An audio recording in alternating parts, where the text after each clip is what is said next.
into the day with the dawn ringing in my ears. Oh, well, I tune into my TV show. No better way, I gotta get myself into gear. Let's go. Oh, and I feel good today with my wake up in the morning Expresso. I feel good today. It's my feel good breakfast show.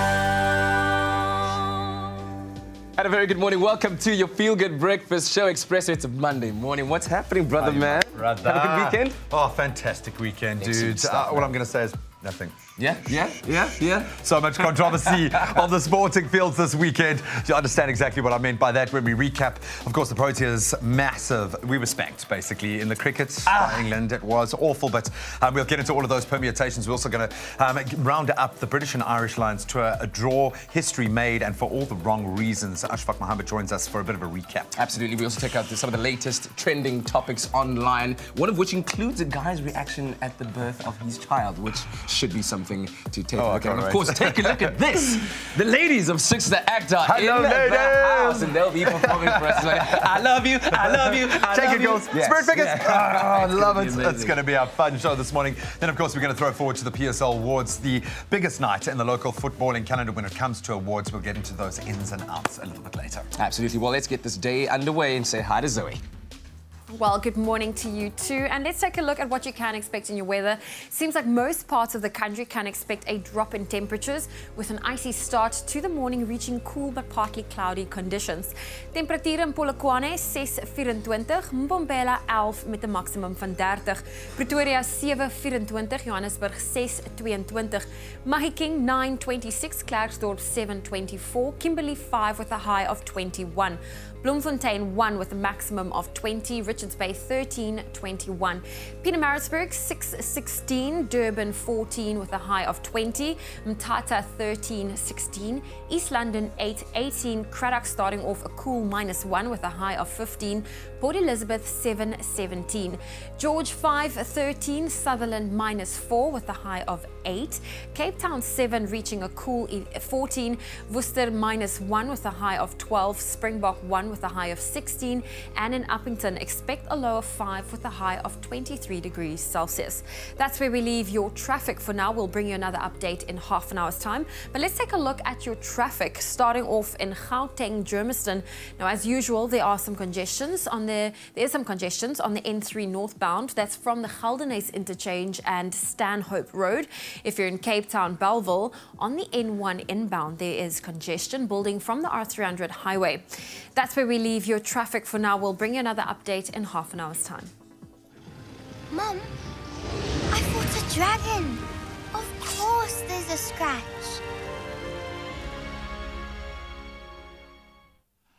So as the dust settles after a very controversial weekend of sports journalist Ashfaq Mohammed now joins us. I don't know if I'm jinxing the team, if you're jinxing the team, but of course, the Proteas, rather underwhelming tour of the UK, continued this weekend with a 211-run loss. I'm going to treat it as an innings loss, looking at the collapse in that second innings. But where do we even begin? So many dropped catches, missed wicket opportunities because of no balls, a capitulation. Yeah, well, at least we're not the ones bowling the no balls, Greg. You know?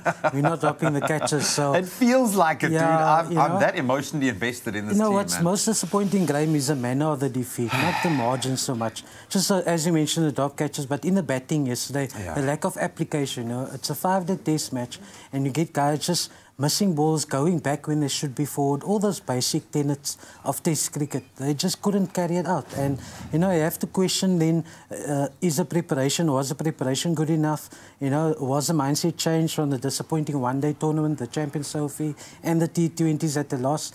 You just didn't see them grinding it out, and you'd expect that, especially after the second innings bowling performance, they got themselves back into the game. Yeah. You know, 330 years, it's a tough call, especially on that pitch. On a pitch that's doing a lot, Moeen Ali was really turning it squealy, but still you'd expect a bit more fight from the Proteas. And Moeen Ali, of course, getting 6 wickets. I think the first left-arm spinner or the first spinner to attain something like that at and 10 for the match. Unbelievable performance. You know, I was joking about I was actually saying that to myself, just keep quiet. Kagiso about a band for the second test. That's a major major loss, not just for South Africa, but for Test cricket. Yeah, you know, it's a huge blow, but also I think, was it a really appropriate sanction to ban him, you know? I know there's, you know, you talk about TV and shouldn't be expletives and that, but in the heat of the moment, he was battling with his bowling and then he gets out Ben Stokes, a guy who's really troubled South Africa in the past with the verbals as well. You know, so you can understand him letting off some steam, and now he gets banned for the next test. If they're going to set this precedent, you might as well do away with the Ashes series. I'm just going to say that.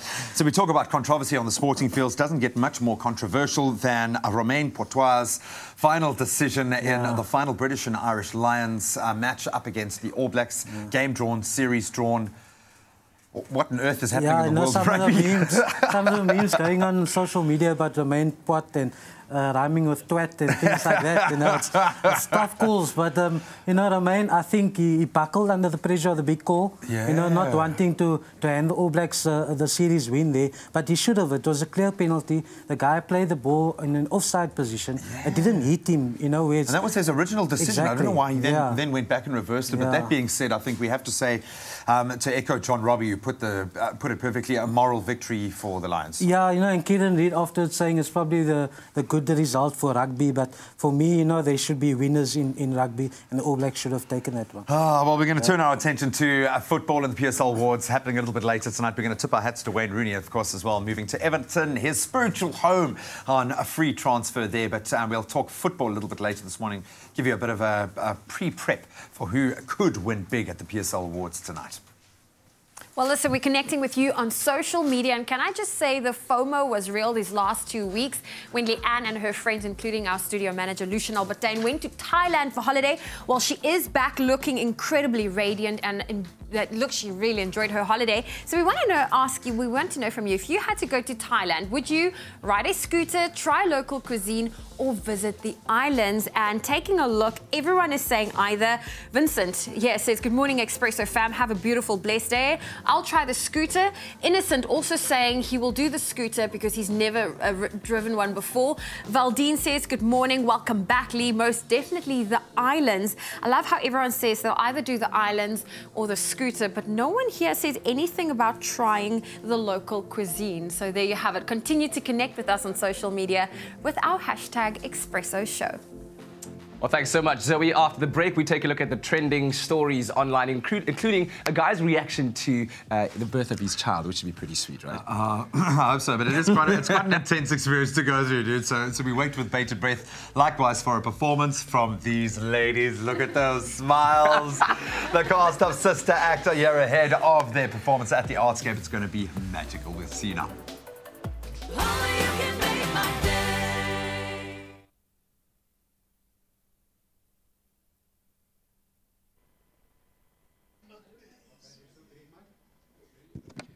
Who's out first? Vocalist?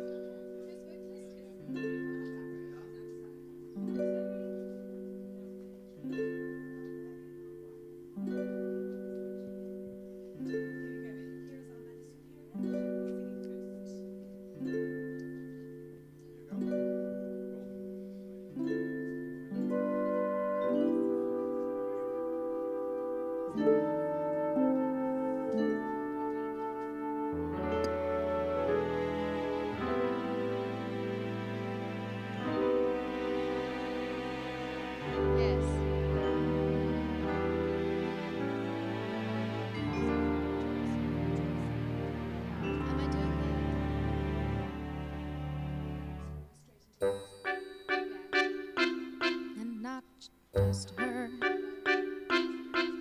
I got disco piped into the cloister. I got glitter wherever you gaze. I've got celibate nuns out there shaking their buns, shrieking you and your son's holy praise.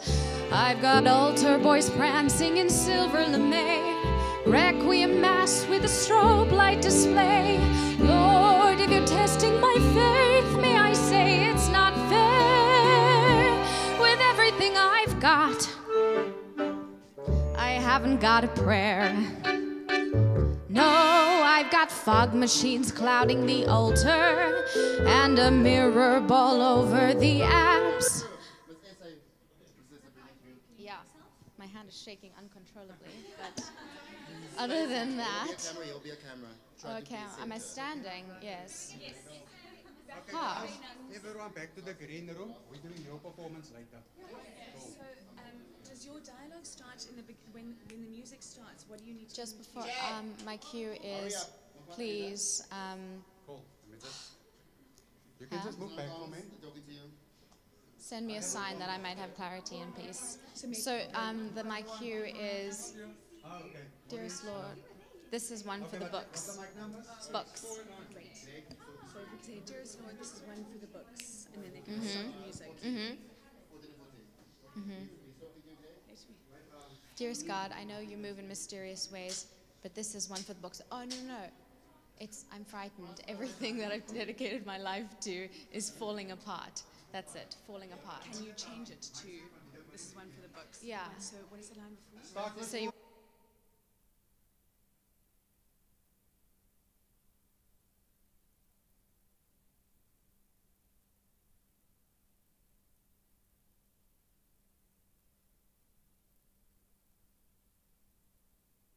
It's my feel-good breakfast show.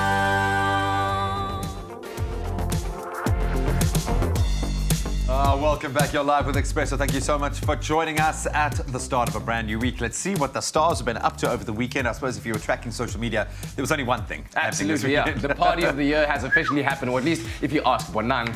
Queen Bee's 30th birthday took place this weekend, and what a lavish affair it was, with pink and gold decor and a dress to match. The media personality rang in her new age in style, and the guest list, check this out, included the likes of Bonang's mom, Charlotte, Basetsana Kumalo, Maps Maponyane, and Nomza Mambato, just to name a few. And of course, as for AKA, well, Bonang's man was in town, but he had to split his time between two ladies because Bonang and his daughter Cairo was also celebrating her birthday over the weekend. So happy birthday to her too. Hope she had a great one. The prima ballerina dancers there. I mean, it looked insane, man. Absolutely insane. But happy birthday to both ladies. Now listen, while AKA might not have proposed at Bonang's birthday because a lot of people were anticipating that, another hot Mzansi celeb is one step closer to walking down the aisle. Minnie Dlamini had her Membeso, a gift exchanging ceremony that leads up to the wedding that took place this past weekend, and it was attended by the likes of Anele Mdoda, Unati, Kaya, Langa, and the ceremony saw people lining up outside just to get a glimpse of the future Mrs. Jones. And if this is the amount of people showing up to this ceremony, imagine when it actually comes to the white wedding. And oh my word, are you serious? There's like strictly no cameras. I know, with the toilet outside. I love that. Wow! Unbelievable. Where do we live, man? Is this South Africa still, isn't it? Oh, crazy stuff. Well, that's what we have for you in terms of entertainment news. We'll have international entertainment news a bit later on, yeah? Oh, well, listen, ladies, we have the Mrs. South Africa contestants in our studio this morning, and this is ahead of the Mrs. South Africa pageant taking place, the grand finale in October. So on Friday, we had our reigning Mrs. South Africa, Hlengiwe Twala, in studio with us, and today we're going to get to know Mantlwana Ntlebela as well as Rivana Govender a little bit better this morning. Ladies, how are you doing? We're very well, thank you. Good to be here. Absolutely a pleasure to be here. Well, Rivana, I'm going to ask you the first question. I mean, you know, you think of the Mrs. South Africa pageant. It's a pageant geared at ladies that are married. Some have children. It is for those who, you know, have their own businesses going. How does this, you know, tackle the stereotype that pageants are usually just seen for, you know, the single ladies or the younger ladies? Mrs. South Africa has actually moved away from the typical pageant.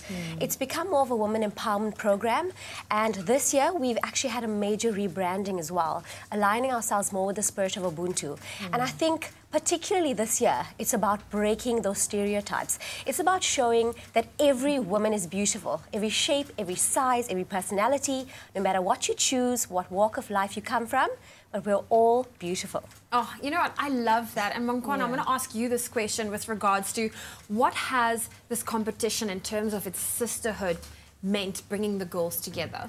I mean, just speaking to what Ravana is saying, that, you know, self-acceptance is so key, and that's what it drives through this women empowerment program. So we're able to be more comfortable with each other as women, embracing each other. So we are so close. We know it's a competition, but we are mothers, we're wives, we are real women who understand that if we work together, we can achieve so much together. So I'm just excited and just over beyond blessed to be a part of this sisterhood. It's an absolute privilege. It is. Eh? Well, let's talk about, you know, to all the other mothers out there and all the other wives out there, what's your advice to encourage them to participate in a competition like Mrs. South Africa? Well, as Ravana said, it's not a pageant in the traditional sense. It's an empowerment program. You know, as women, we take so much and invest in others, but we hardly take the time to invest in ourselves. So this is an opportunity to really take the time out to be a part of a womanhood that really wants to support you, your growth, and, you know, to just inspire you to be the best version of yourself.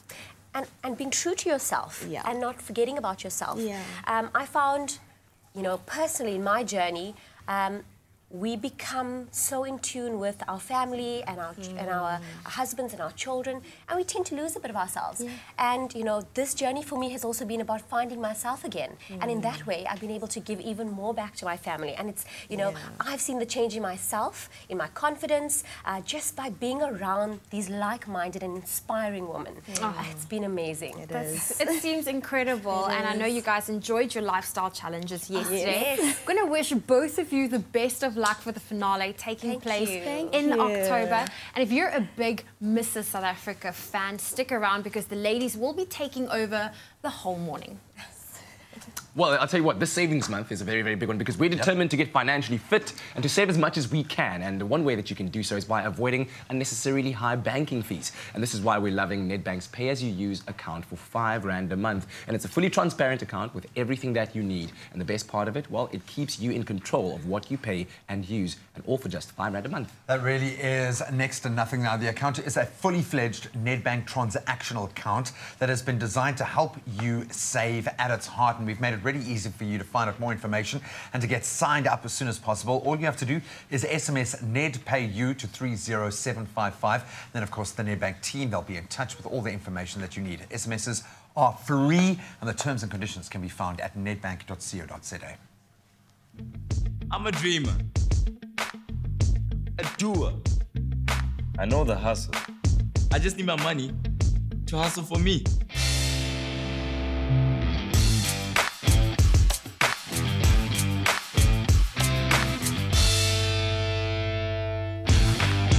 Oh, well, listen, we're taking a quick break on your Feel Good Breakfast show. When we get back, we'll take a look at what's trending, including a guy freaking out over childbirth. We'll bring you that video, and then you do not want to miss it because we're going to start your Monday off on the right note. We have the musical cast from Sister Act in studio with us. They're going to perform for us after the break.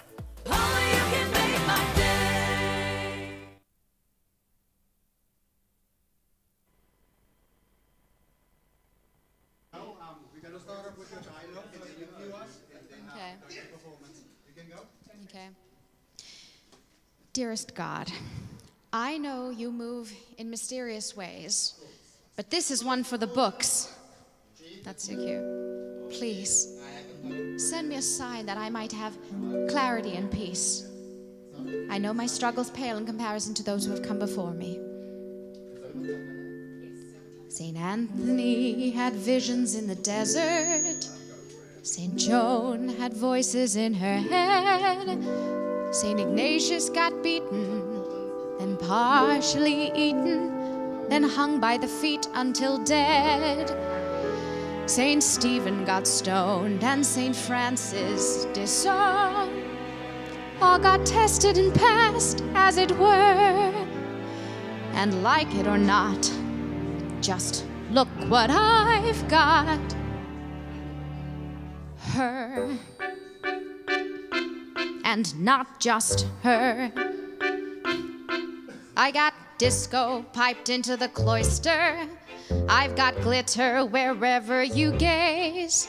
I've got celibate nuns out there shaking their buns, shrieking you and your son's holy praise.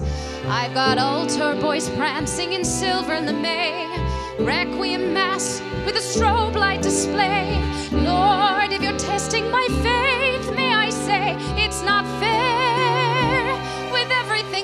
got. I haven't got a prayer. No, I've got fog machines clouding the altar and a mirror ball over the apps. I've got half. Cool.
It's my feel-good breakfast show.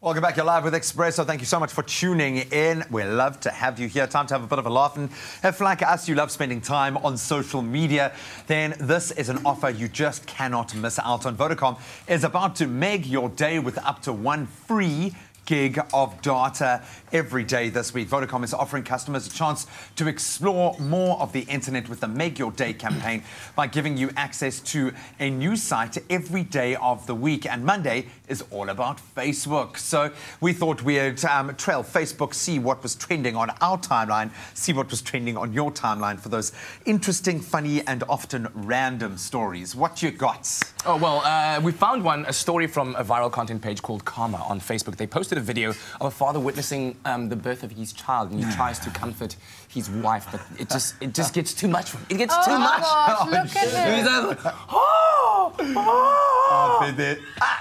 Oh my gosh, poor man. Luckily he stayed this side. Oh, dude. This side. Cannot. Well, I've realized in that space, it's all about your angles. You've got to put yourself in a place where you can only see your better half's face. That is the key aspect there. Oh, I love it. Then, of course, Board Panda. They've been a brilliant resource. Shame, dude.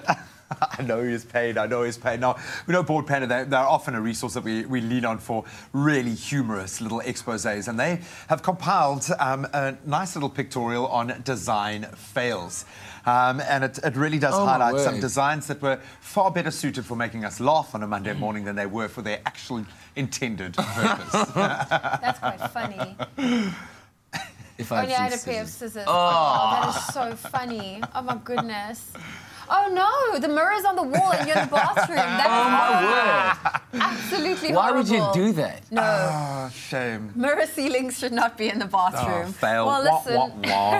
Another interesting one, and this is from a Reddit user. His name is Ken Kirk. Now, with the US celebrating Independence Day last week with fireworks, he posted this very sweet, adorable picture of a raccoon that was seeking shelter from the firework festivities. Now, the raccoon is safe, and the user, Ken Kirk's, he said he was found on his front porch, and he is back to where he should be. But isn't that just the sweetest little photo? That kind of makes you want to cry a little bit, eh? A little. It makes you want to cry, man. Scary. Just because your raccoons have little hands. I can just imagine him sitting there with his little hands shaking. Oh, shame, man. Well, you can let us know what has been trending on your timeline. And to make your day so you can see a little bit more today, all you need to do is buy a Vodacom 100 meg data bundle or more. Have a positive data balance, then dial *111 *634#, or you can simply download the My Vodacom app and opt in. That's all you need to do. Then you can use your free data to let us know which video or story caught your attention online this morning, and share your thoughts with us online, as always, using the hashtag Expresso Show and hashtag Meg Your Day. Now, we mentioned that the cast of Sister Act are in the house, and they are sounding absolutely phenomenal.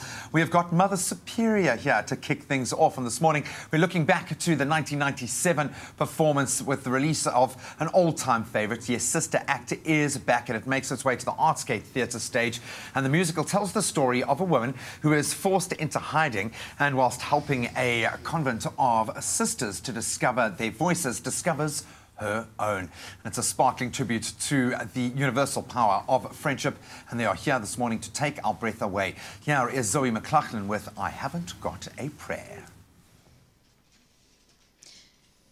Dearest God, I know you move in mysterious ways, but this is one for the books.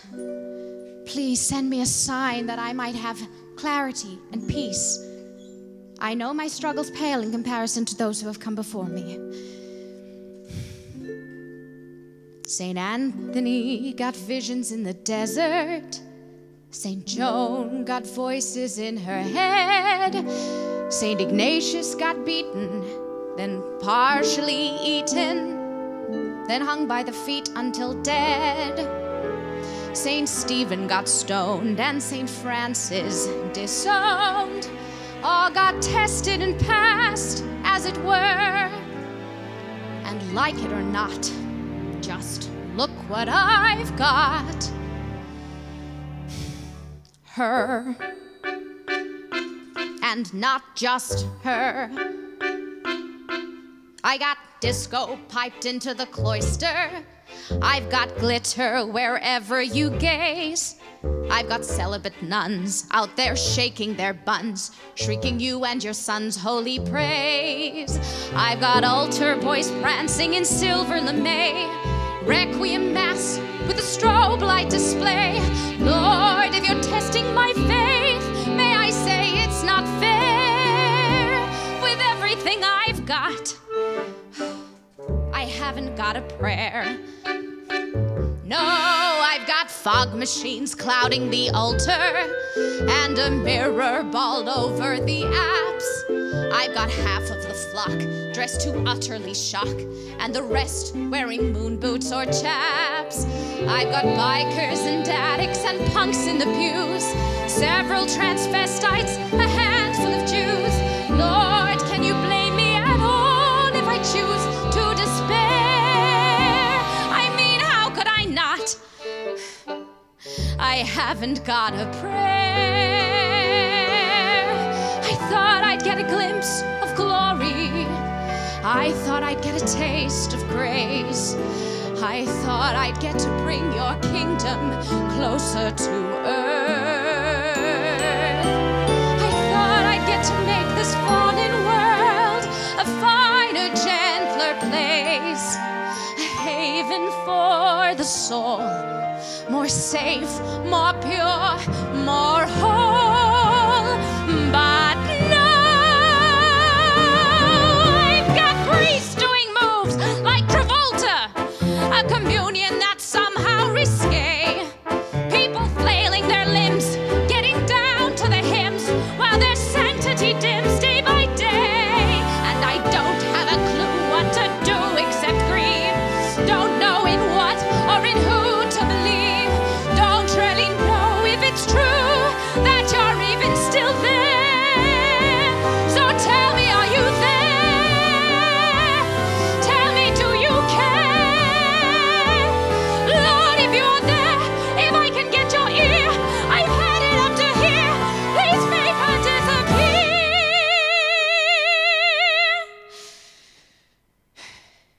Too late for that, I fear. You've made your answer clear. I haven't got a prayer. I never had a prayer. I haven't got a prayer.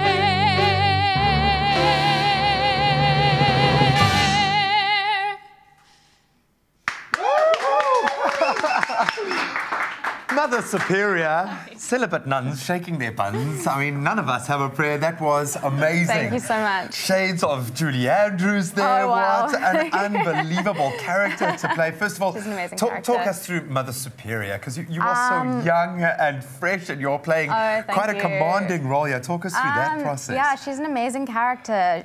She's been such a delight to play because she's very complex. She's very protective of her sisters, and she's quite hostile towards Dolores when she first comes. A tough nut to crack, yeah. Yes, but her hard exterior, it all comes from a place of love for her sisters and fear, and she has a sort of crisis of faith throughout the whole thing. So she's a very complex character, and she's fun to play. Oh, it looks like it. And talk about your sisters. I mean, it's a massive ensemble cast. It is. How much fun has it been putting together this It's been absolutely amazing. The music alone is just such fun. And yeah, it's been an amazing experience. Oh, man. Well, you guys can enjoy that experience a few more times this morning. Thank you so much, Zoe. Thank you so that much. was superb. You had us all transfixed. And of course, Sister Act hits the Artscape Theatre from Wednesday the 12th up until the 15th of July. Tickets just 150 Rand. And a big thank you to Golden Circle for supplying our technical equipment. More from the cast of Sister Act a little bit later, but let's get into those news headlines. In the news headlines this morning, the taxi strike that was scheduled to take place on Wednesday has been averted, with the South African National Taxi Council and government having reached an agreement to put it on hold. Transport Minister Joe Maswanganyi said yesterday that the strike was put on hold to allow for further engagement and issues, such as the taxi subsidy, operating licenses and access to finance. Taxis are the most preferred mode of transport, accounting for over 68% of the country's daily commuting public. In Gauteng, Gauteng Human Settlement MEC Paul Mashitela yesterday warned property owners in Johannesburg CBD that action would be taken against them should they abdicate their responsibilities. He made it clear that if property owners fail to maintain their buildings, they would be kicked out of the, of the inner city. This follows the death of 7 people when a building caught fire last week in the aftermath of the recent devastating Grenfell Tower inferno in London, in which 79 people died. In the UK government announced that 60 high-rises have failed safety tests thus far. In international news, the Committee to Protect Journalists is demanding that authorities in Puntland, the semi-autonomous region in Somalia, immediately release journalist Ahmed Ali Kilwe and allow him and all journalists to work without fear of reprisal. Security forces in Garowe have detained Ahmed, the founder of the news website puntland1.com, since July the 2nd. Fellow journalists believe his arrest was linked to a Facebook post criticizing the president of Puntland, Abdiweli Muhammad Ali, and his use of public funds. Finally, Iraqi Prime Minister Haider al-Abadi yesterday declared victory in the liberated city of Mosul after a grueling nearly 9-month battle against the Islamic State group. He congratulated the heroic Iraqi forces and Iraqi people on the achievement of the major victory. The fighting did not seem to be completely over, though, with gunfire still audible in Mosul and airstrikes hitting the city around the time of the Premier's office releasing the statement. And that's a roundup of your news headlines this morning. It's time for the sport.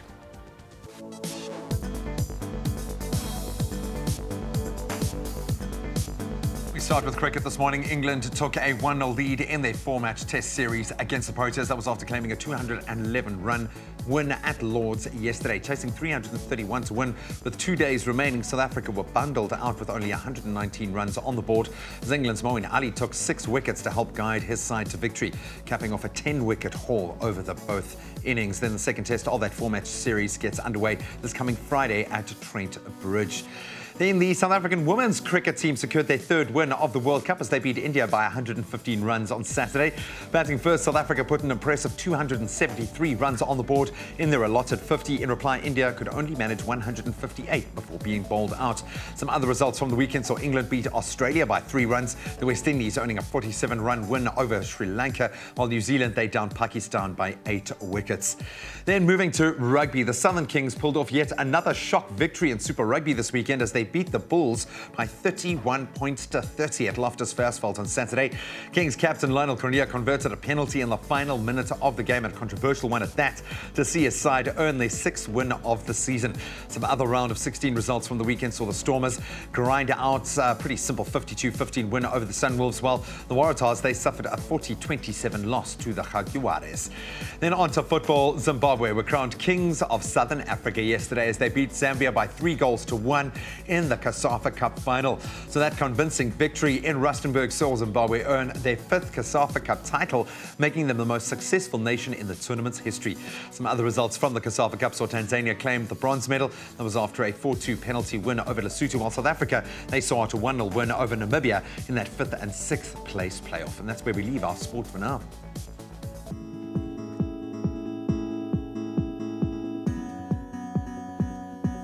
Well, let's take another look at your road. Starting off in Gauteng, Sandton, there's a stationary vehicle that's on the M1 northbound near the Marlborough exit, so please keep a lookout for that. If you're in Germiston, there's been an accident that's on the N12 westbound.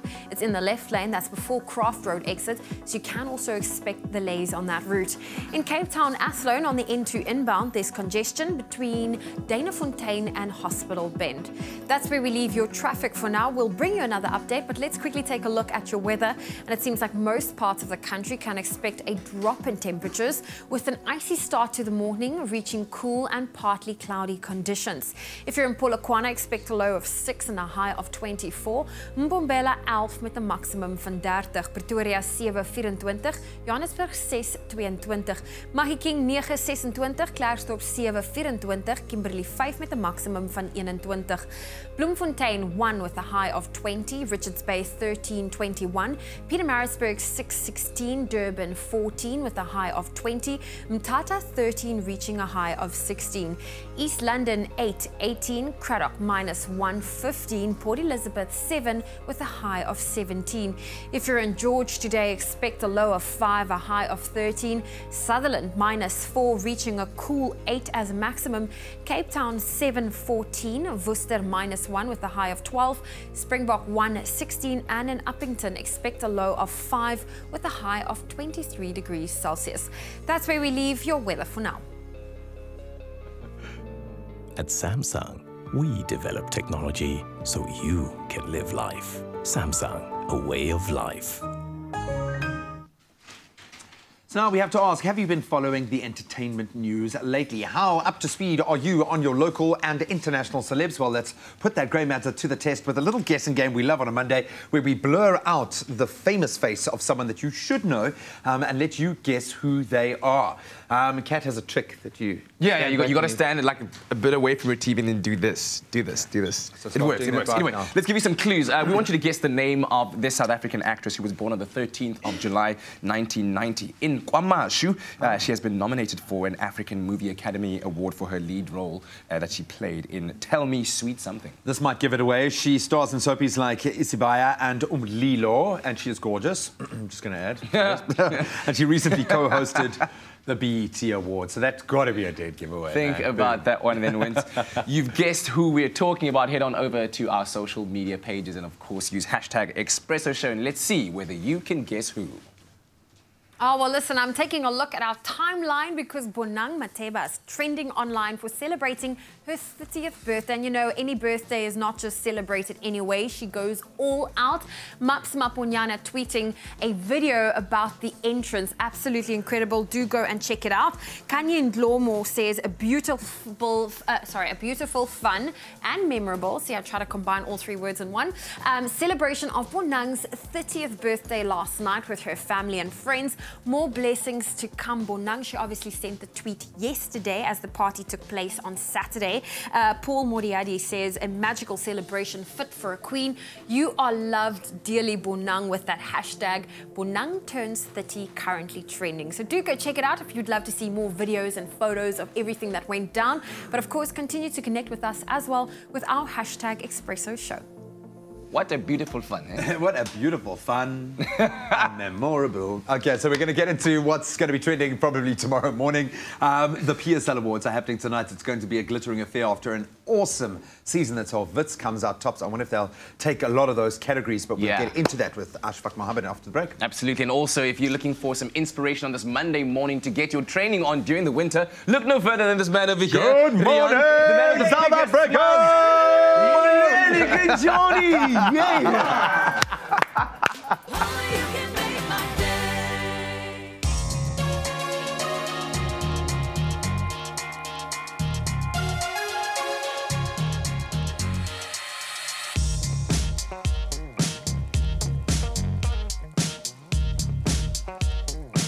Struggle with commitment? Before trying anywhere else, book on Travel Start. We will turn your guilt trips into good trips. Book flights from 499 Rand, only on travelstart.co.za.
Welcome back. Thank you so much for tuning in. You are live with Expresso now. The 2016-2017 Premier Soccer League Awards set to take place in Sandton tonight, where South Africa's biggest soccer stars on and off the pitch will come together to celebrate the outstanding performances from this past season. What a season it's been.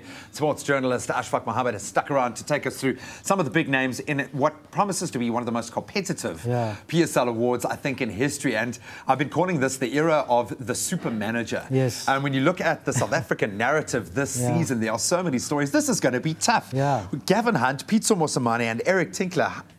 You know, it's not a straightforward call, Graham, because you think Gavin Hunt is a favourite because of its, you know, winning the first title, 96 years, you know, and also his fourth title as a PSL champion. So, fantastic achievement. But we know Pitso Mosamane from Sundowns, you know, they were African champions. He's still in the Champions League for the next season now. And also, they were still competitive in the PSL as well. And then the fairy tale story of Cape Town City. You know, Eric Tinkler now leaving them, but, you know, achieved wonders with Cape Town City. They were in the mix until almost the last weekend for the title. In their first season, top flight. And I know it was pretty much a bought team, but he had very little to work with at the beginning of the season. Look, they don't even have a proper headquarters yet. You know, that's the kind of challenges that Eric Tinkler had to deal with, almost a different feel for every training session. And also the lack of depth, you know, it was basically a first team and that's it. So, and he got those amazing players to play for him, man. Absolutely love it. Then this one I think is also going to be quite hotly contested. Footballer of the Year, Kloppo Kekana, Tulani Tlatswayo, Lebogang Manyama from Cape Town City FC. Where does your heart lie here? You know, the three skippers here of the three clubs, you know, my heart as a Capetonian would lie with Lebogang Manyama. But, you know, bias aside, I think he's had an amazing season and he's forced his way into the Bafana setup as a result, you know. He really carries his team. But of course, Kloppo Kekana, we know him, powerful midfielder for Bafana as well as Sundowns. He's always competitive. And Tulani Tlatswayo is now the Bafana captain. He's a rock in defence. It's hard to beat Old Tyson. Yeah, and a big part of Witz's story this year as well. Then this one, I mean, we love this particular category because it's an opportunity to relive some of the coolest moments of the year. And there have been some cracker goals going into goal of the year. Sipiwe Tshabalala, he's still got the boot, clearly, man. He's been nominated twice, you know, one amazing free kick. We know Shaba from the 2010 World Cup already. He can like, look at that. Look at that. You know, bottom corner there, keeper had no chance. And then you'll see his class as well with his second nomination. Also a little deft chip, showing his skill, just keeping the defence busy. But there's a free kick again. Just to compound and here you'll see the second one from Shaba as well for Kaizer Chiefs. Just look at this bit of skill here. Just a little. There he gets a ball, and you think he'll let up. Wait for it. Look at that. Look at that. That's the perfect lobby, man. But that's class. And we sing a class act there. We love Shaba, but I have a feeling that Oscarine Masaluke, he might just take the Baroka goalkeeper. You know, I think it should perhaps be FIFA goal of the year. Just look at this. Last minute, 5th minute of injury time against Pirates. Baroka, come on, son! That. Yes, that's in the corner. Bicycle kick. We've seen goalkeepers score from free kicks, but look at this. A bicycle kick. Come on, man. Come on, Graham. That should at least make it onto the FIFA. That deserves an Oscar, actually. The FIFA showreel. You know that someone, a Baraka fan, just fainted in the stands there after that, man.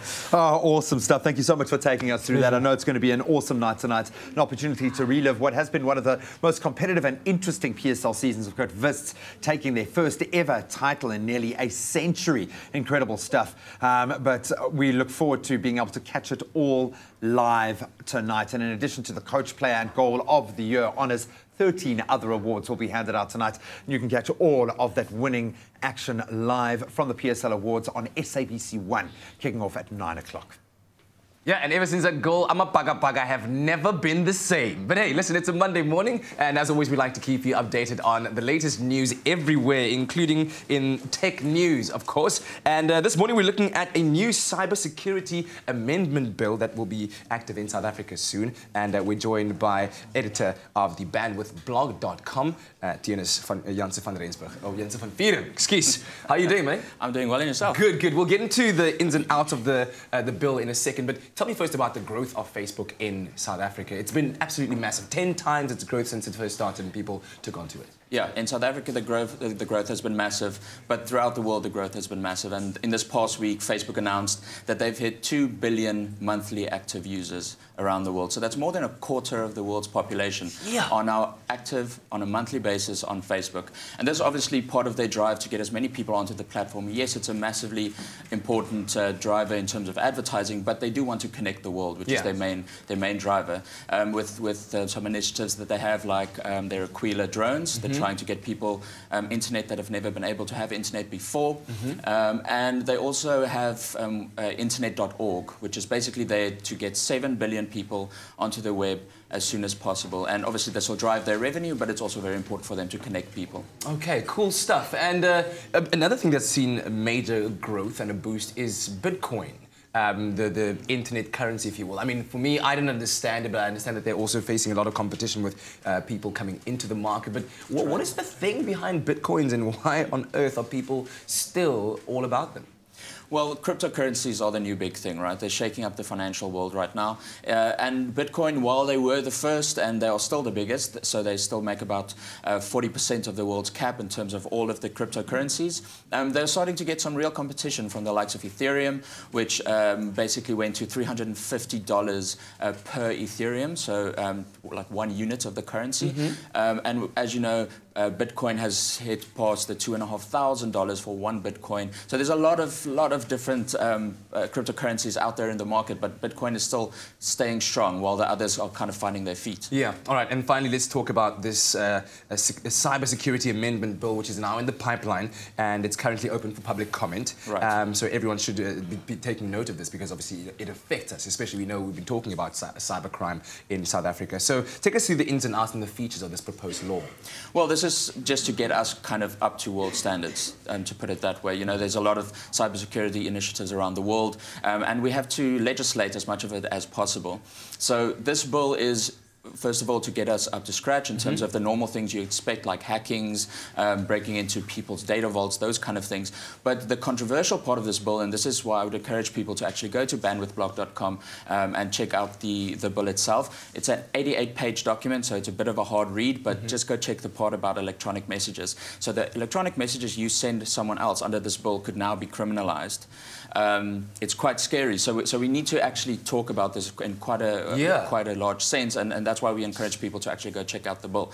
So basically, you can get up to 3 years in jail if you send someone a message and it's deemed to have either caused someone to cause damage to property, if it's seen to be inherently false and it causes somebody psychological harm, if it causes someone to do someone else harm or to do themselves harm, or if it's of a intimate nature, and as we've recently seen, and you don't have the consent to spread that, you can get up to 3 years in jail, according to this bill. Wow, that might put a little bit of a cap on those Facebook, or I mean the WhatsApp groups that one might have. Okay, cool. So this is very, very important, and you have until the 28th of July to go and make comment. And as Tina says, you can go to bandwidthblog.com. Thank you very much, sir.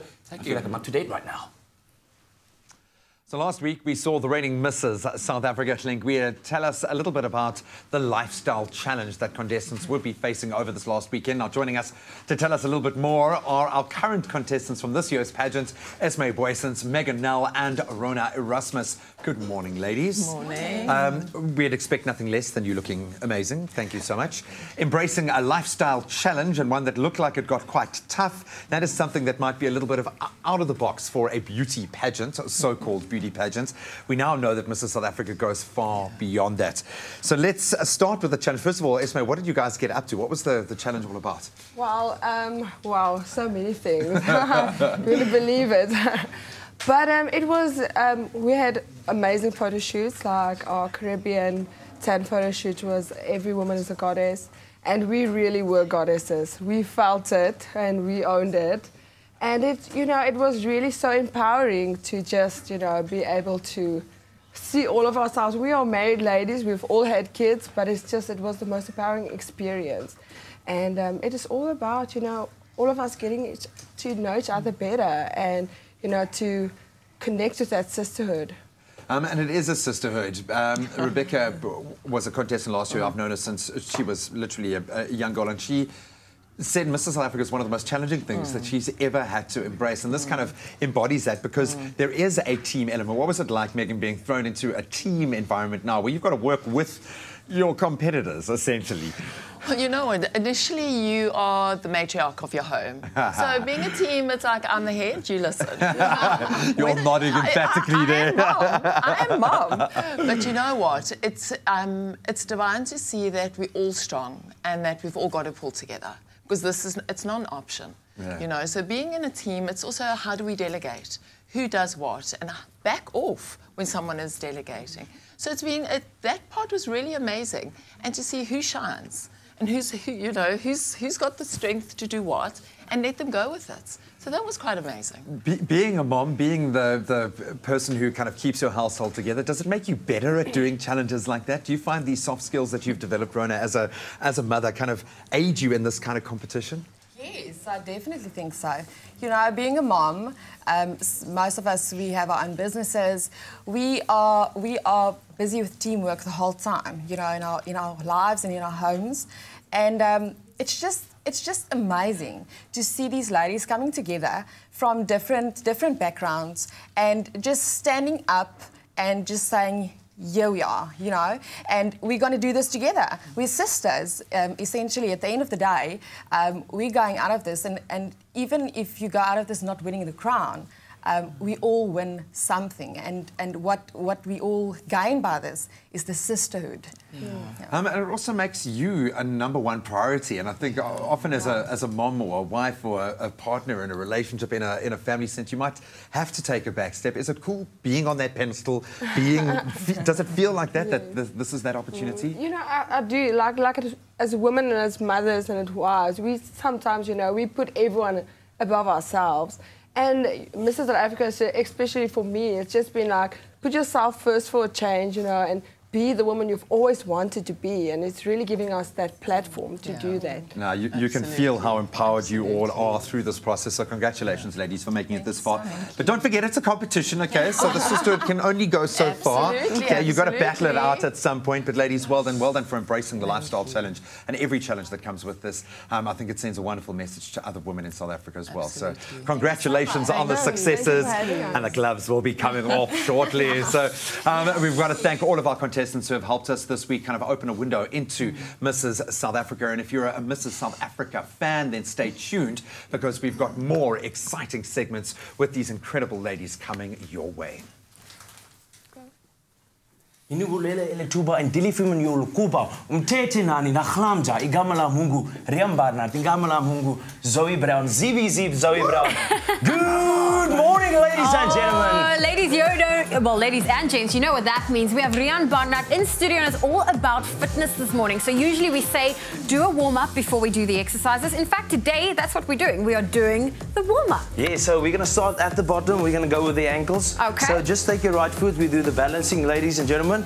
And then, Zoe, you take your right foot and do the twirl to the outside. Okay. Yes, to the outside. And you can keep that on for 30 seconds, ladies and gentlemen. Each muscle and each body part you can do for 30 seconds, at least for a minute and a half.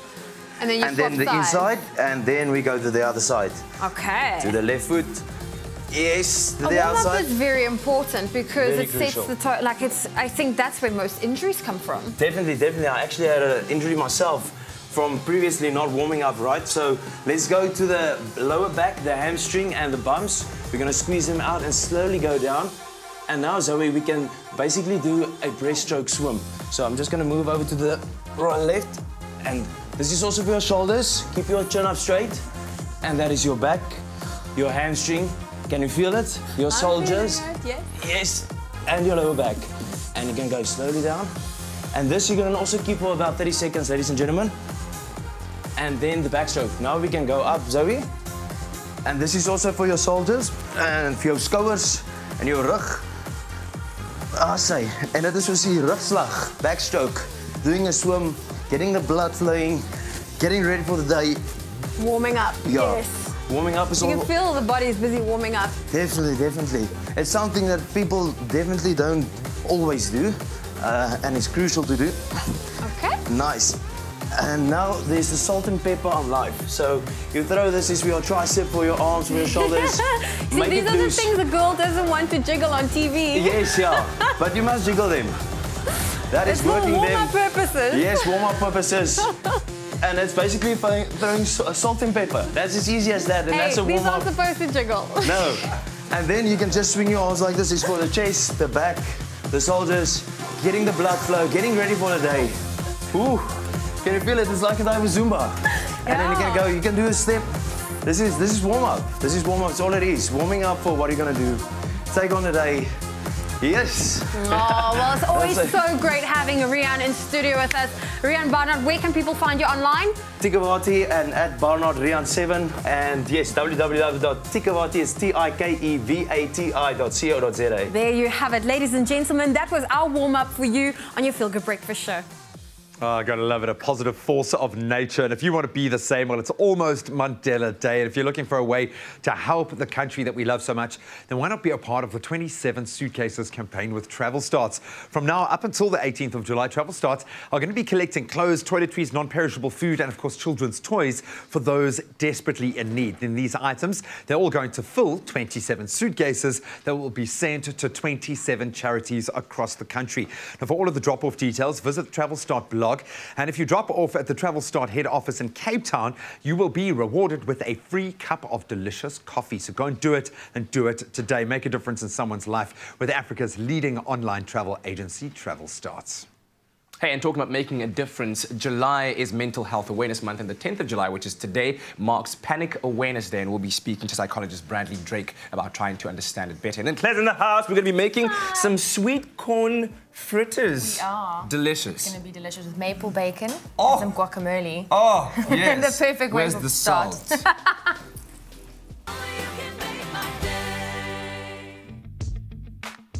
I take big leaps. I make plans and backup plans. I just need my money to take me further.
It's my Feel Good Breakfast Show. Welcome back. You're live with Expresso. Now, we are in the midst of Mental Health Awareness Month, a vitally important time for all of us to sit up and take notice. And today is Panic Awareness Day. Stress, anxiety, and panic disorders are very serious and sadly carry a ridiculous stigma with them, but they affect so many of us, and they significantly diminish your health and your quality of life. And joining us on Expresso this morning to chat a bit about how to deal with this on behalf of the South African Depression and Anxiety Group, who do amazing work, is registered psychologist Bradley Drake. Bradley, thank you so much for joining us. Morning. There is a stigma attached to this, and unfortunately I think it stands in the way of a lot of people being diagnosed or dealing with issues that they have in their life. We see anxiety as being an emotion, not a disorder. When does that emotion, which can be a result of our circumstance, a situation, when does that become a disorder? When does it become something that we need to start treating as a disorder? Right. So I think it's good that you normalize it to begin with, because anxiety is completely normal. That's the human condition. It is. And even in the case of anxiety disorders, the anxiety is still normal. Yeah. The thing that's different is the frequency with which one experiences it, the attempts that one would make to try and suppress it. As a result of that, the growing intensity in the emotion. And so when someone's entire day or a large part of the day is continuously sort of taken up by attempts to not feel anxious, attempts to look out for signs that might trigger anxiety, and it becomes that obsessive, then it really starts to take over your life. And then suddenly you stop living. And so that's really, you know, that would really be the difference between normal anxiety that would run a natural course, you would notice it, it would diminish, and an anxiety disorder which would involve ongoing, continuous, frequent, intense episodes of anxiety and a multitude of attempts to try and suppress it. I think for me, the immediate thing that would jump out is you're so caught up in it that you might not necessarily see the knock-on effect. How do we recognize that this is there? Obviously, we're going to feel the anxiety, but how does this exhibit in your work life? How does it exhibit in your personal life? What are some of those knock-on effects of having this, having an anxiety disorder? Well, I mean, it can really be very significant, especially given the fact that if you really break it down, the triggers for anxiety, whether it's social anxiety disorder or a panic disorder, a PTSD, OCD, are typically actually internal.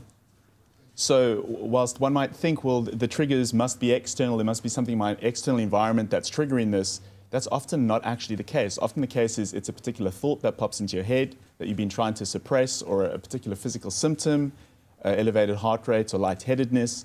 And so often anxiety being triggered by internal events can follow you around the entire day. And so, escape, yeah. Right, so then as a result, what people are doing is they're constantly trying to suppress the anxiety, largely because of a lack of understanding about the fact that it's not dangerous, and largely also because of a lack of understanding as to how best to respond to it. And so trying to suppress it the entire day suddenly starts to become the norm. And then it can be interfering with your workday, interfering with your ability to interact with people as you normally would have. Half life, yeah. Right, and so it's just continuously there, having quite a significant impact much of the time, and essentially disabling people in its worst case at times. And it can be debilitating, and we know this, and I felt that level of anxiety, so I certainly can relate. What do we do then? When we feel this, when we've identified this within ourselves, what do we do? What is the right response? Do you mean in the moment, or? I think in both cases, but if we know that we have an anxiety disorder, if we've recognized that, what should we do? So I think I'm always careful about the question around, you know, tips. Yeah, for sure. Because I think it undermines the seriousness of a condition. So I think looking after one's health as you would, you know, for anything else in terms of diet and exercise is important. I think that it's important to seek professional help. And whilst perhaps waiting for that, I think education is really vital. So there's so many books available online or, you know, at your local bookstore, because essentially the difference between someone who's really anxious and someone who's recovered has to do with learning. So the more that you can learn about what's going on with you, the better. And then, of course, you know, lastly, in terms of looking for resources, SADC runs a fantastic service, and they're available at www.sadac.org. I think their toll-free number, if I remember correctly, is 0800 21 2223. We've got an updated here, 0800 70 80 90. But Doctor, we're going to leave it there. Thank you so much for joining us this morning. That really was hugely interesting, and hopefully it's helped you at least embrace this day just a little bit more, to think about what it means to be anxious, what that effect is having on your life, and what you can do about it. That number again, 0800 70 80 90. Thank you so much, Bradley, for joining us this morning. Absolute pleasure. All right, we're in the kitchen right now and you're feeling like you have no ideas on what to make for lunch or dinner, then don't worry, you've got the perfect solution for you, or Claire does at least. She's here to make sweet corn cake served with your choice of toppings, and look at that. It looks like it's going to be... I hope it's easy, firstly. It is easy and it's quick, and I think it's the perfect breakfast, but you can have it for lunch and for dinner. Okay, all right, But the nice thing is you can prep this in advance. You can keep them in the fridge. Like you said, you can add any topping you want. So I'm using my jungle oat bran instead of flour. Yes. So high in fibre, lots of energy. Yes. And I've got baking powder, paprika, salt and black pepper. Lovely. So I'm flavouring that up. Now, if you wanted to do a sweet version of this, you could. You'd obviously then just use sugar, not the salt, black pepper and paprika. So this is the more savoury Exactly. kind. So I'm mixing our dry ingredients, and then I've got my eggs to mix it up. I'm going to add my just milk. 2 eggs? Just 2 eggs with some milk. Okie dokie. We're almost making a little bit of a pancake batter. But we right, don't want yes. a thick batter. We just want it to coat the sweet corn so it becomes a fritter, not a pancake. Okay. In essence. So I'm going to mix this all together. I'm sure that the oat bran, the jungle oats oat bran, will also just bulk it up a little bit, so Absolutely. you can feed more mouths. And, And you it's all just know how the rand is doing in the pockets. So what you've got need is the we've got like a thin batter. Okay. And then what we're going to do is we're going to mix through our sweet corn. Now you can use, thank you. For you. You can use leftover sweet corns maybe from the brine. Okay. You want to do that, but I've Yes. got canned sweet corns over here. So I'm going to give that a mix. You've got quite a thick mixture now. And the sweet corn is lightly covered in that beautiful flavoured batter with our oat bran and our spices. You can see the paprika's giving us a nice colour. Yes, So I'm okay. going to put that over there. We've got a heated pan. I'm going to add a little bit of oil. And by the way, you at home can SMS the keyword jungle to 33728, and we'll send you the link to the recipe as well as the ingredients list that you need to make your own sweet corn fritters. So you're going to put that in there. You can let that cook for about 2-3 minutes until it's nice and brown on either side. So while that's cooking, I'm going to make guacamole. Okay, good. This is a really easy rustic guacamole. I've got chopped coriander, chopped tomatoes. I've got my avo that I'm just going to scoop out. I'm going to keep it nice and chunky, not smooth, so it's nice and easy. All right. And then we're going to add that there. And if you can I feel like you can have guacamole and avo with anything and everything in the Absolutely, world. I It's agree. always an ingredient that you can have. You can, do you want to get involved? I Help me will, with the yes. limes. All right. Here we go with So lime juice is also amazing, but you can use lemon juice if you have. I think There that's we enough. go. Is that enough? That's perfect. Okie dokie, don't want to overdo it. But that, of course, will preserve the avo so that it Add doesn't... some nice flavour. Yeah, add some nice flavour as well. Absolutely. All right. That there, we're just going to give that a nice mix. Should I do that? Yep, perfect. Just toss it around a bit, eh? Yeah. We're not trying to So we're going to break infuse the all those avo. flavours. So you want Yes. the lime, the salt, mix it together, and then what we're actually going to do, we're going to serve this as a stack. I've got pre-made our sweet corn fritters already here. Lovely. We've got over here, we've got some really crispy bacon. Make it look good, Claire. Make it look good. Let's see. We're going to have 2 slices of our bacon. I'm going to take some of our chunky guacamole. Oh, you know what I'd love on top of that? What? A sunny side up egg. Absolutely. Okay, so that's what you could definitely do. I would think you're maybe doing a poached egg on top, so you Oh, get that yellow yes. cascading down. I like a little bit of heat, so I've got a little bit of sriracha. I tell you what, while you decorate and make it look absolutely lovely, let's show everyone at home how we made these sweet corn fritters while they SMS the keyword jungle to 33728.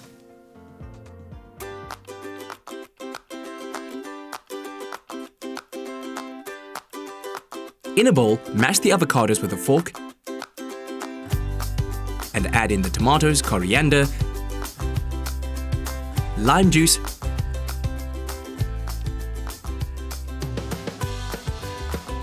salt and pepper, and mix together. In a separate bowl, add the jungle oat bran, baking powder, smoked paprika, salt and pepper, and mix well. Crack eggs into a bowl. Add milk and whisk together. Pour the wet ingredients into the dry ingredients and mix together. Add in the sweet corn and combine. Fry the fritters in a hot pan until golden and cook through.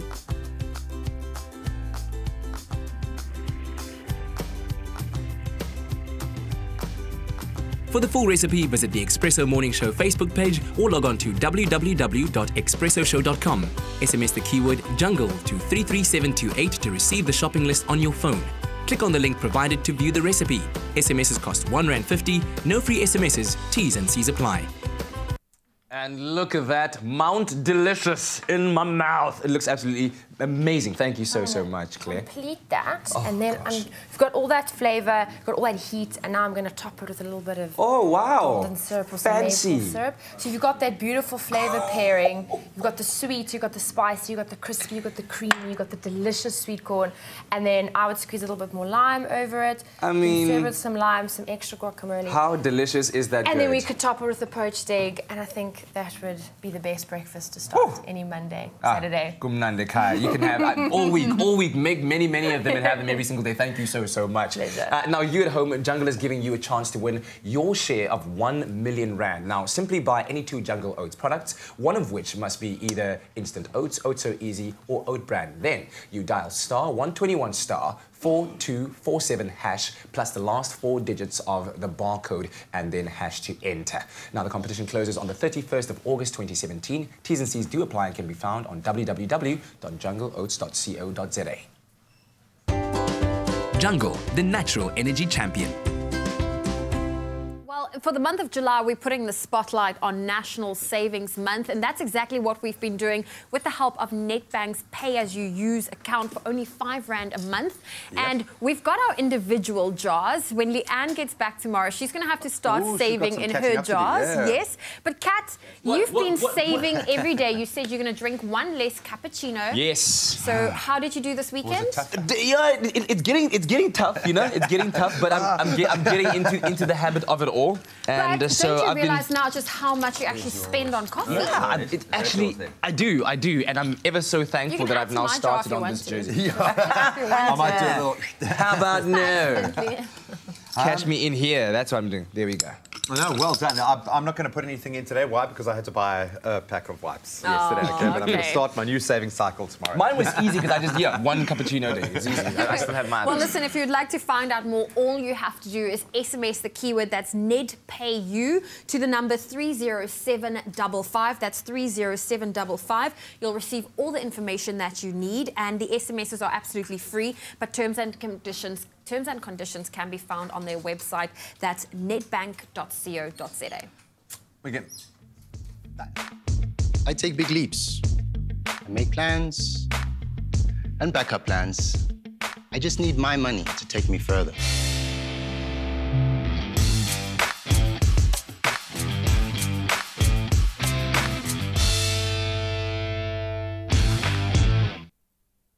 So while you put your money in your own jar, we're going to take a quick break. We'll see you in a sec.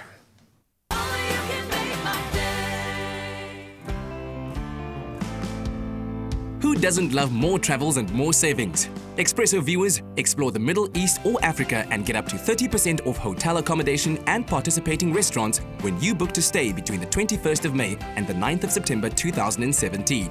With more choices, you can enjoy adventure, relaxation, cities or beaches.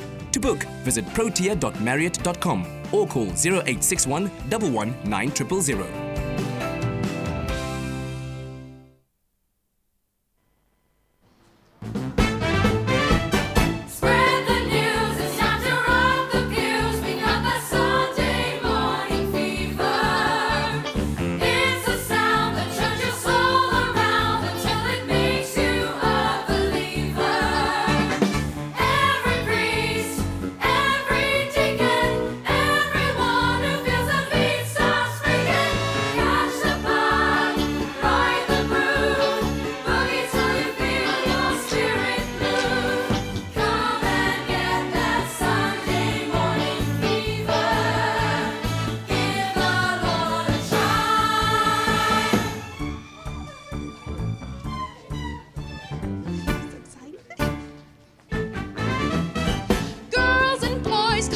Joyful noise and do the Sunday morning hustle. Bump the thing in praise of Christ the King until you pull your pelvic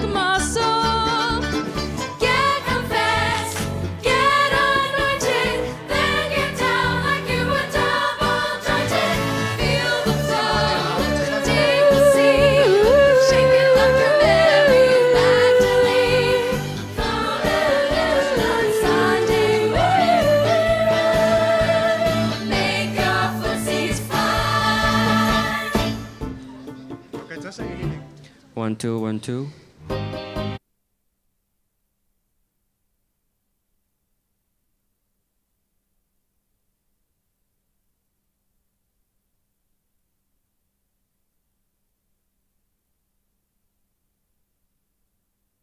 It's my feel-good breakfast show.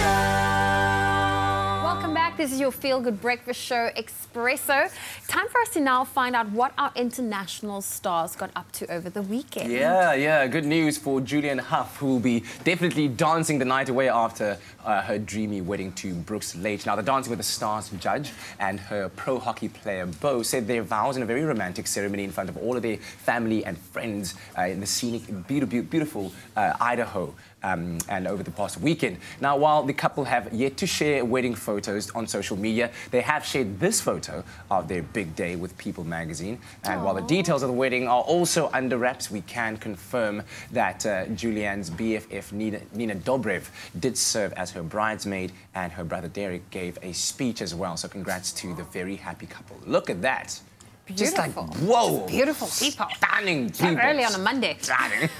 It's too much. After marriage comes the baby, right? And that's exactly what's on the cards for James Corden. The TV show host and his wife, Julia, are expecting their third child. Now, a rep for the couple confirmed the news, with Julia expected to be about 5 months along already. And James and Julia are very, very excited parents again. And their two children, Max, aged 6, and Kerry, aged 2, are already picking the names of their little brother or sister. And with Julia expected to give birth in December, we think that a new addition to the family would be, it's going to be quite a nice Christmas gift, isn't it? That's adorable. Festive Congratulations. gift. Absolutely. Wow. Baby number 3. Well done. He doesn't play. He doesn't play, James not Corden. at all. But you know, when you're making his kind of money, it's okay. Hey, it's not about the money, but listen, there we joking. go. Congratulations to them. And of course, that's what we've got for you in our international entertainment news on Expresso. Now let's stay on that entertainment kick right now. In the Expresso, new Metro Club keeps on giving the best part. Well, the club covers the latest films in the best formats, and sometimes we throw in an exceptional, exclusive cinema-going experience to boot. So this week, we bring you an extra special movie event like no other by transporting cinema goers to a first screening and a full entertainment event of Valerian, the City of 1,000 Planets. World-renowned director Luc Besson, best known for The Fifth Element, treats movie fans to yet another once-in-a-lifetime film spectacular. When a dark force threatens the existence of a vast metropolis of the future, 2 special operatives are the only chance of salvation. Be the first in South Africa to experience Besson's masterpiece, Valerian and the City of 1,000 Planets, at a special screening event on the 20th of July.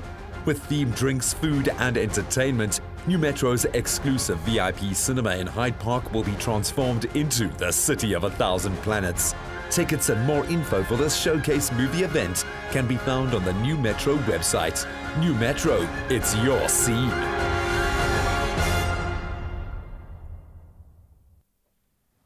Now, for years, the Mrs. SA pageant has been transforming and developing from a beauty pageant into women empowerment. And the latest development is that this year, the pageant has partnered with SABC3 so that you, of course, can witness all the glitz and the glam of the event live from your living room. And we've got the event director, Marlene Naiker, joining us to tell us all about it. And we're very, very excited as the SABC3 families.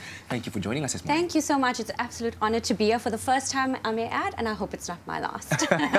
Tell me about how you see the pageant in, the South African scheme of things right now, and what it actually represents. For me, I can speak from personal experience, having been second princess from 2016. It is not a pageant. It is a movement. It is a sisterhood. It is a bunch of like-minded women that want to make a difference in their community, coming together and standing for each other and making that difference. Yeah. So that's what it's all about. And of course, the exciting part, as I said earlier on, is the fact that you've partnered now with SABC3 so that we can see all of the beautiful glitz and glam of the event from our living room. So why was the match between Mrs. SA and SABC3 so perfect? I think it's simple. SABC3, I think the logo is, the stage is yours. Literally, with Mrs. South Africa, the stage is yours. But then figuratively as well, I think Mrs. South Africa is all about realizing the dreams of normal women, average women, supporting them and helping them understand that any goal, aspiration and dream that they have, the world is theirs. And I think that is a perfect alignment for us. So what can you share with us about what we'll be expecting to see on the night? The finale is always on another level. We have the amazing Jan Milan. It's going to be brought to you at Empress Palace, and it is going to be spectacular. It always is. It's going to feature the best in terms of local designers, the best in terms of local entertainment, and then, of course, our 25 beautiful, highly accomplished finalists. Yeah, whom we are all very, very proud of for the wonderful work that they've been doing. And thank you very, very much for bringing it to us so that we can watch it at home. And if it's happening on the 8th of October, right? 6th of October, broadcast on SABC3 on the 8th. Okay, fantastic. So make sure that you do catch the Mrs. South Africa Grand Finale, as we said now, on the 8th of October on SABC3. Oh, well, listen, we're taking a quick break on your Feel Good Breakfast show. On Mondays, it's all about relationships. We have Dr. Eve in studio, and the question we're asking you is, should you give your partner your password? Let us know if you've got a comment or a question. Our number is 021-430-9881. It's going to be an interesting debate indeed. Nuns, you should not have been shaking your head. Okay? So we've got the nuns here from Sister Act and some random policeman who's just wandered into the studio. They'll be back for a performance after the break. See you now.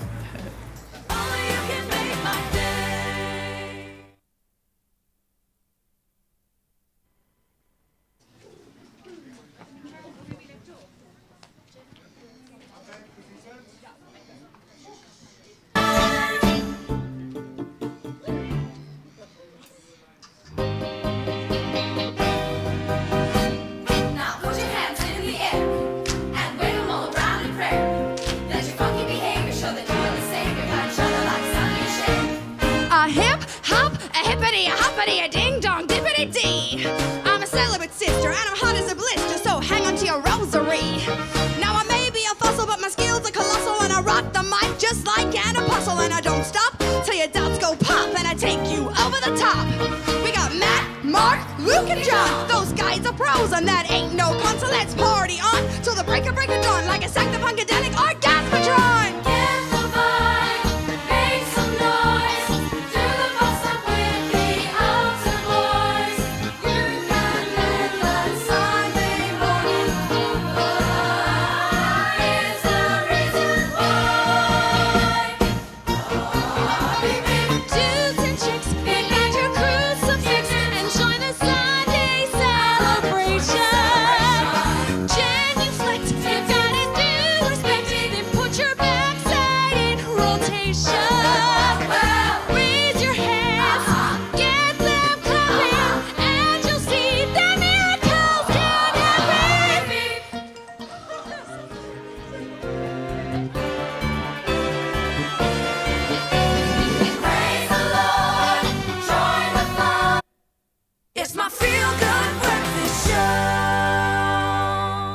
A very good morning. Welcome back. As I always say, if you've just tuned in, your timing is perfect. Helping us break the habit this morning, the nuns from Sister Act are here. It is a Waterfront Theatre College production running at the Artscape Theatre at the Artscape Arena from the 12th up until the 15th of July. Tickets just 150 Rand, and it is worth every cent because they are amazing. They are here with a little Sunday morning fever.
just like an apostle, and I don't stop till your doubts go pop, and I take you over the top. We got Matt, Mark, Luke, and John. Those guys are pros, and that ain't no con. So let's party on till the break of dawn, like a second funkadelic orgasmatron. Get the vibe, make some noise, do the bus up with the altar boys. You can live that Sunday morning fever. It's the reason why. Dudes and chicks, be made your crucifix and join the Sunday celebration. Genuflect, get down and do the split, then put your backside in rotation. Raise your hands, get them clapping, and you'll see that miracles can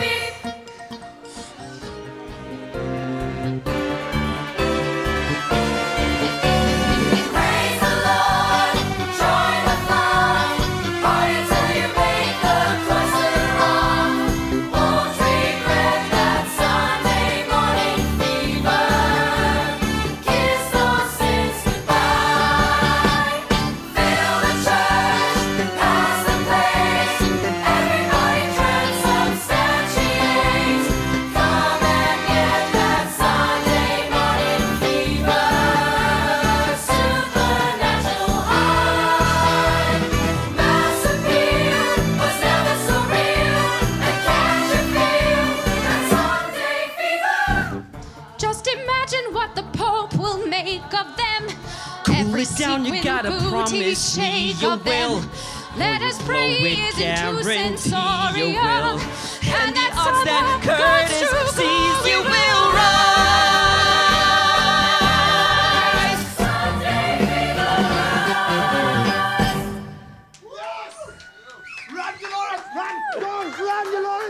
Oh, guys, that was awesome. I feel about 3 years old again. That was amazing. Rock the mic like an apostle. That's how you do it. And Paul, what an incredible opportunity to just spread love and joy in the world. How cool is it? And they like this on camera and off camera, on stage, off stage. You can feel the sisterhood, yeah? How much fun has this production been for you? It's been great fun. It's been a learning curve, but it's been absolute fun. The experience has been amazing. How fit are you guys getting through We this are production? very fit. Those jazz classes and those tap classes are working out right now. But this is everything. I mean, there is unbelievable singing going on. Obviously, the songs are iconic. We know that. Was that a lot of pressure on your shoulders, having to take quite a lead role in something that you know people know? They know every word. They know the characters. They absolutely love it. What was that experience like? Wow. Well, it was very, very, very, very, very it was nerve-wracking when I saw the script and I was like, oh my gosh, how the heck am I going to do this? But then, because of the passion, because I love what I'm doing, it just got easier and easier and easier. You're all naturals. This is absolutely beautiful. Mother Superior is approving, finally. I'll hold them. You guys can run. Guys, thank you so much. This has been absolutely amazing. You can let us know on our social media platforms what you thought of our little impromptu sister act performance. Thanks very much, Graham. In the latest news headlines this morning, the taxi strike that was scheduled to take place on Wednesday has been averted, with the South African National Taxi Council and government having reached an agreement to put it on hold. Transport Minister Joe Maswanganyi said yesterday that the strike was put on hold to allow for further engagement on issues such as the taxi subsidy, operating licenses and access to finance. Taxis are the most preferred mode of transport, accounting for over 68% of the country's daily commuting public. In other news, Gauteng Human Resettlements MEC Paul Mashitela yesterday warned property owners in Johannesburg CBD that action would be taken against them should they abdicate their responsibilities. He made it clear that if property owners fail to maintain their buildings, they would be kicked out of the inner city. This follows the death of 7 people when a building caught fire last week. On the international front, the Committee to Protect Journalists is demanding that authorities in Puntland, the semi-autonomous region in Somalia, immediately release journalist Ahmed Ali Kilwe and allow him and other journalists to all work without fear of reprisal.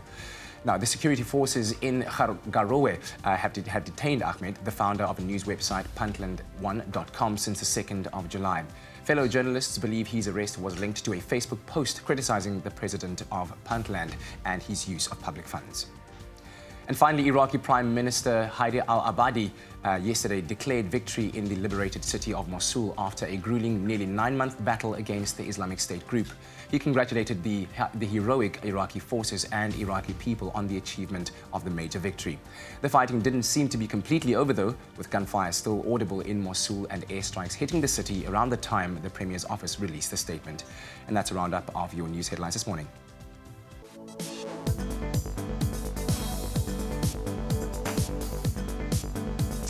Cricket first in our global sports wrap, and England took a 1-0 lead in their 4-match test series against the Proteas after claiming a dominant 211-run win at Lord's yesterday.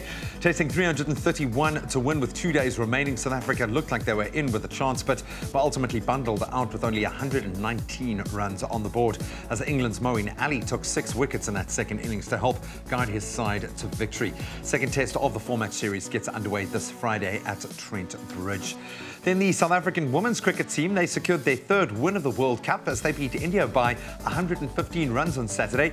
Batting first, South Africa put on an impressive 273 runs in their allotted 50 overs. In reply, India could only manage 158. Some other results coming out of the weekend's action saw England beat Australia by 3 runs, the West Indies earning a 47-run win over Sri Lanka, while New Zealand, they downed Pakistan by 8 wickets. Bringing it back home for rugby, the Southern Kings pulled off yet another shock victory, a controversial one at that, in Super Rugby as they beat the Bulls by 31 points to 30 at Loftus on Saturday. Kings captain Lionel Cronje converted a penalty in the final minute of the game to see his side earn their 6th win of the season. What a turnaround. Some other round 16 results from the weekend saw the Stormers grind out a 52-15 win over the Sunwolves, while the Waratahs, they suffered a 40-27 loss to the Jaguares. And on to football, Zimbabwe were crowned Kings of Southern Africa yesterday as they beat Zambia by 3-1 in the COSAFA Cup final. Convincing victory in Rustenburg saw Zimbabwe earn their 5th COSAFA Cup title, making them the most successful nation in the tournament's history. Some other results from the COSAFA Cup saw Tanzania claim the bronze medal. That was after a 4-2 penalty win over Lesotho, while South Africa, they saw out a 1-0 win over Namibia in that 5th and 6th place playoff. And that's a wrap of your sport for this morning.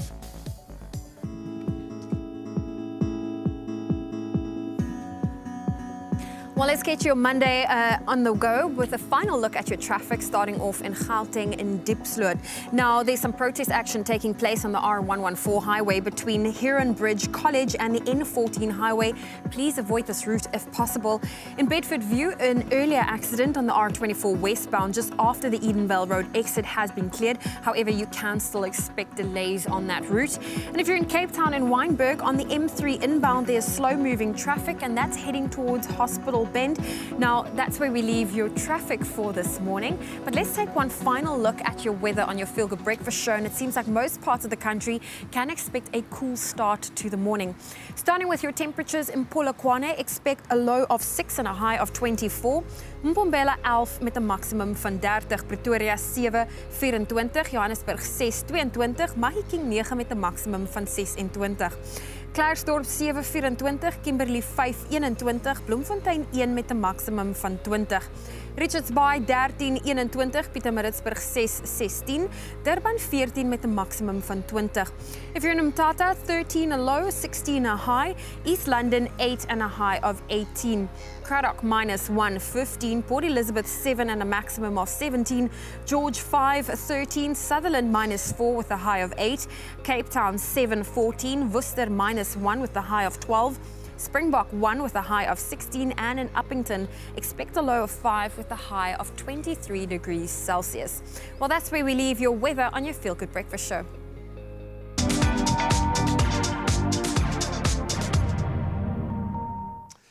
So we put your entertainment smarts to the test with our Monday morning guessing game of Guess Who, where we blur out a picture of a particular star we love and see who is on the money, and you all are this morning. I don't think one person's got it wrong.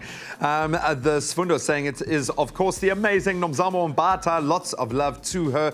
We couldn't agree with you more. She deserves all the love in the world. Kudal Hammond saying, Nomzamo, my daughter's best friend back in primary school. That's name dropping. Come on. Beautiful lady. We agree as well. Mpumi saying, beautiful beautiful, gorgeous, strong, humble woman, Nomzamo Mbata, with Forever Smile. And then Belinda, it's the most beautiful, down-to-earth and talented Zulu chick, Nomzamo Mbata. I just love her. Well, I hope she is watching right now and is feeling the love. She really is a humble and amazing person and doing so much for the South African entertainment industry. So we're really proud to have her as our Guess Who celebrity this morning. Well, listen, I'm looking forward to our discussion. It's Monday. Dr. Eve is in the house, and the topic this morning is, should you give your partner your password? Do stay tuned. If you've got a comment or a question, do give us a call. That number is 021-430-9881. Dr. Eve lighting up the timeline, then we get into the kitchen and make a narki radish and fennel salad, just to kind of calm the taste buds down after that fire. At Samsung, we believe in technology that touches lives. We believe that you are the inspiration and we're the innovation. You are the dreamer and we're the catcher. You are the main act and we are the stage. You're the shooting star and we're the constellation. We develop technology so you can live life. Samsung, a way of life.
It's my feel-good breakfast show. All right, welcome back. It's a Monday morning. We're live, large and in charge on your Feel Good Breakfast Show, Expresso. Thank you so much for joining us as we engage in a very, very sensitive topic, a very important one indeed, because in this modern day and age, we live our lives online. We live on our mobile devices. So in the case, then, when it comes to your relationship, should you be giving your passwords to your devices or your banking details to your partner? Or are there certain things that you should be keeping private? Well, give us a call on 021-430-9881 because Dr. Eve is ready to take on those questions and comments. Yo, what are you doing, Dr. Eve? Well, I don't know, I'm just thinking, would I give this to you? And how would I feel if you and Zoe were to be, got a password on, because they kind of come with these passwords. How would I feel about you getting online? And really, the only thing that would be difficult for me would be client confidentiality. It would be a professional thing, because I have obviously all my clients, all my business that goes on over here. But the rest of the personal stuff, it would be like, okay, well, who's that? And that's kind of fun. And what do you mean when you talk to that one about that? I think it's a great conversational piece for people to share information that they're carrying around. It gives such great insight into who this person is. I mean, I would love to get into your device. I would love to get into your device. Wouldn't you misinterpret the information? It would tell me, that's what I would freak out about. It would tell me a lot about you, which would, okay, I'm a therapist. I kind of want to know about people's minds. And yeah, it could be misinterpreted, but that's why I'm saying it's a wonderful communication device. It's an opportunity to really talk about things that we don't talk about. The issue here is, does it mean distrust? Now, I ran a poll, which you saw, right? The poll is, do you lock your phones? Do you have passwords? And 72% of people who have answered so far, and please get onto the polls on my Twitter line and tell us what you're doing with your passwords. 72% of people say they do have passwords and they definitely want them. So why are we so secretive? What is it? Is it just about distrust? Is the fact that I don't want to be distrusted, or I feel, as you do, Zoe, that this is my private life and I don't want to be invaded? I mean, if you're in a relationship with somebody, what is private about your private life? I'm kind so of being saying, challenging Dr. and Eve, provocative. Yes, I mean, Yeah. being challenging and provocative, all good, but so you're saying that within a relationship, there is nothing called privacy? No, there is privacy. But on what But it's not level? allowed to be locked out. Yeah, on Thank what you, level? Zoe. But then Exactly. what is private then? I would really like in an ideal world that people have locks if they want to have their lock, have your lock on it. But there is a sense of respect, not distrust, but respect. That here is a device that's lying around. And really, I'm not really interested in going to pick it up because I'd rather talk to you and say to you, tell me about what you're reading, or tell me about who you're chatting to. Or you would come to me and say, you know what, I had this interesting conversation, or I'm following this person on Twitter, and this is what I find really interesting. It's a fantastic way of sharing thoughts, sharing articles, sharing music, sharing videos, sharing things that you really enjoy, because it enriches your life and gets your partner to know who you are. Yeah. I love Well, how listen, he was like, we're gonna I would love to get into your device. Well, we will be having more of this conversation. Of course, our lines are open. That number's 021 430 9881. Let us know your comments and thoughts about your partner having your password. Oh, it's going to get heated here, I think, today. We'd love to hear from couples. Please, can we have one couple phone in, but both sides of that couple? Well, I'm forming my couple this morning with Lizette Hartley to make a frugal feast. Frugal feasts are all about taking what we've got in the kitchen, possibly left over from the weekend, and making the most of it, and making most of an unsung hero in citrus season. We've got the nachi. Lizette, this is, I'm just getting like a pungent punch in the face from the ingredients here going into our salad. So take me through what we are going to be throwing together. Super fresh, super healthy. It's very finely sliced fennel, and then we've got in mandarin or nachi. You could even use an orange and some red onion and some almonds. That's it. And we're going to make a nice little dressing with a touch of chili. Oh, just to give it a bit very of nice. life. So, if you could describe fennel to our viewers, where does it fit? Is it an onion? Is it a legume? Where does it fit in the grand world of it's things? definitely not an onion. It's definitely not a legume. It's not a root vegetable really either. It's like aniseedy flavoured and fantastic. You can eat it raw. It's awesome cooked as well. It's huge dynamic. pearls with anything: chicken, pork. It packs a flavour punch, which makes it really good as kind of the sounding board for our salad. Okay, Yes, so throw it all together. So we're going to make just a little bit of a dressing. You just have some oil, some vinegar, a bit of chilli.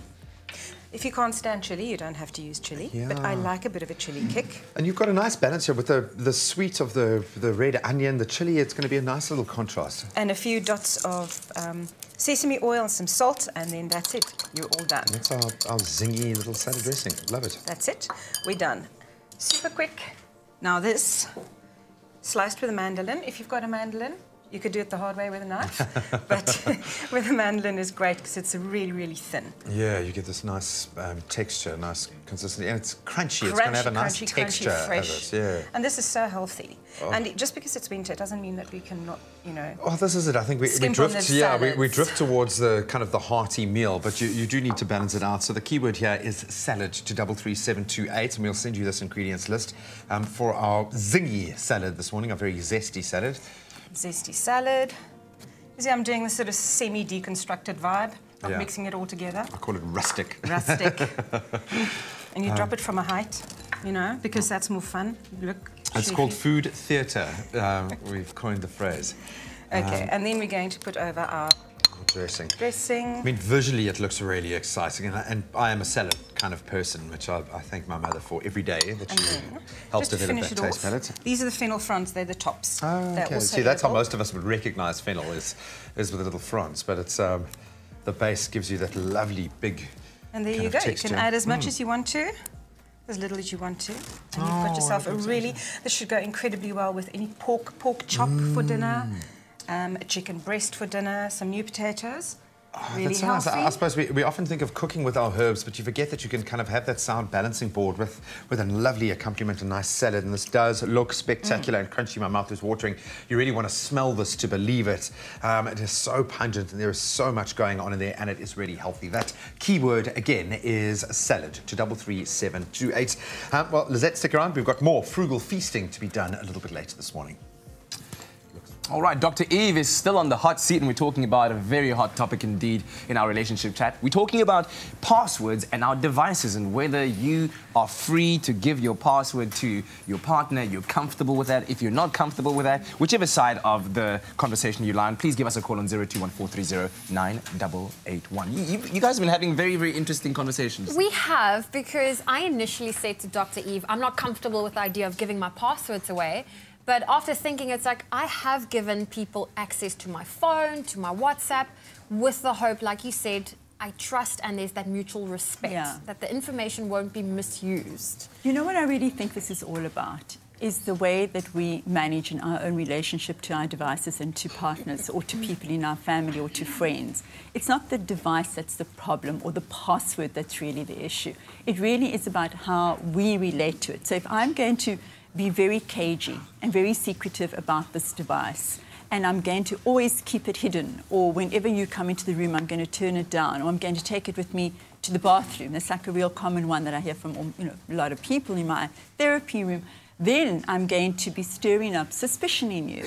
And then I'm going to be curious to want to break in and get that password or grab an opportunity when your back is turned to be looking and seeing what is there. And obviously something's going to be found. So it's more the concern I would say people need to have is around the behavior that people exhibit around their relationship to the devices.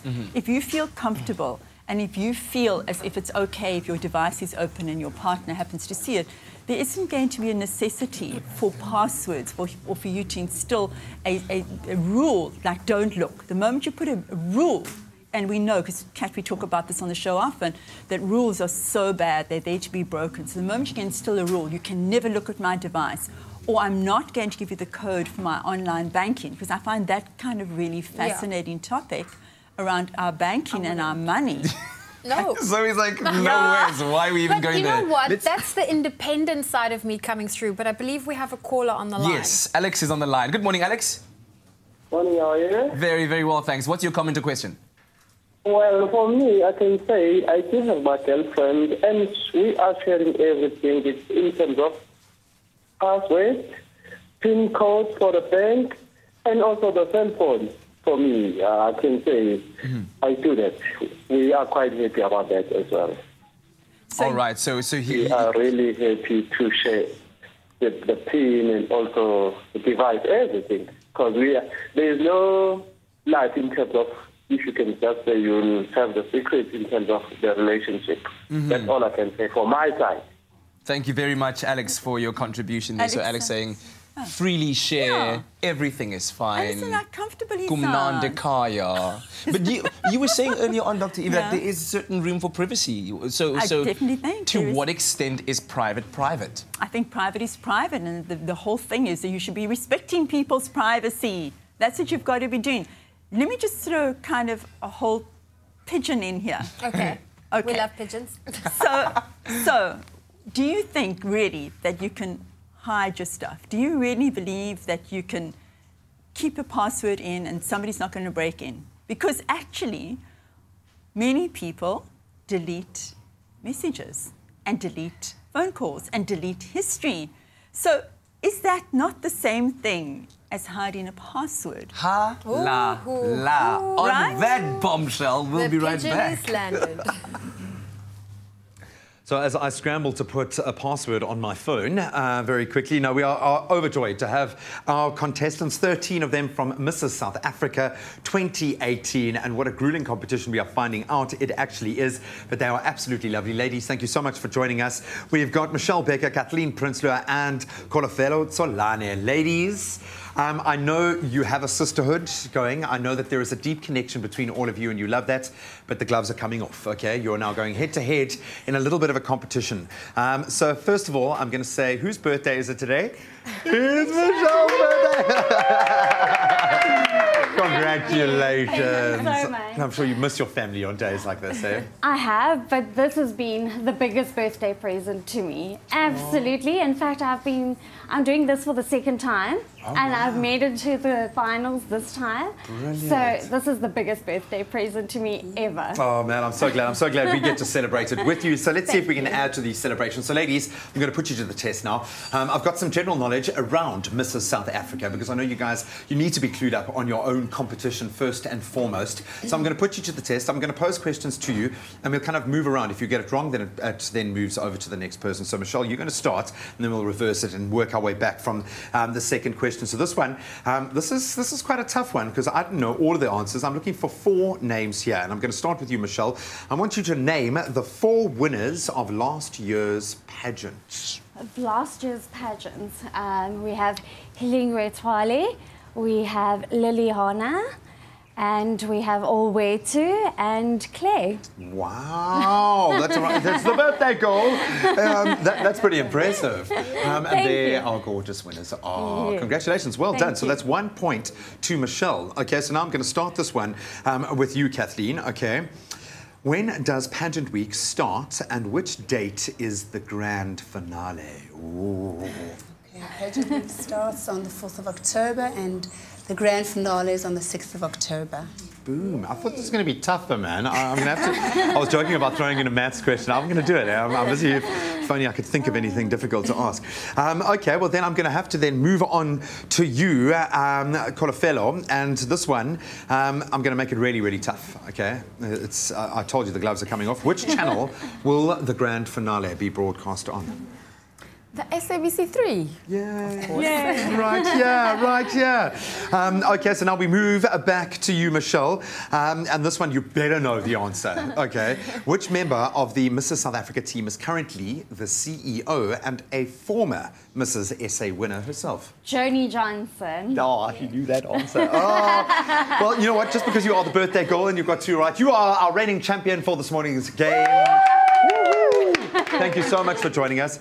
I know this is a wonderful experience and empowering to boot, but don't forget that it's a competition. So let that sisterhood inspire you to go out there and win this competition. You have an opportunity to do something amazing, and the year of your reign, should you win that, is truly life-changing as well. So I certainly hope the best for all of you, but keep soaking up every second and don't miss your families too much. I know it's really demanding, but they love you and they are as proud as we all are of you. So enjoy it. And of course, you can catch Mrs. South Africa live on SABC3. But stay tuned, we're going to have our Mrs. South Africa contestants with us a little bit longer.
It's my feel-good breakfast show. Welcome back to your Feel Good Breakfast Show. It's Expresso on SABC3. We are now talking about, you know, should you disclose your password to your partner? We have Dr. Eve in studio with us, but we also have a phone call at the moment. Alida, goeiemorgen. Good morning, how are you? Good, and you?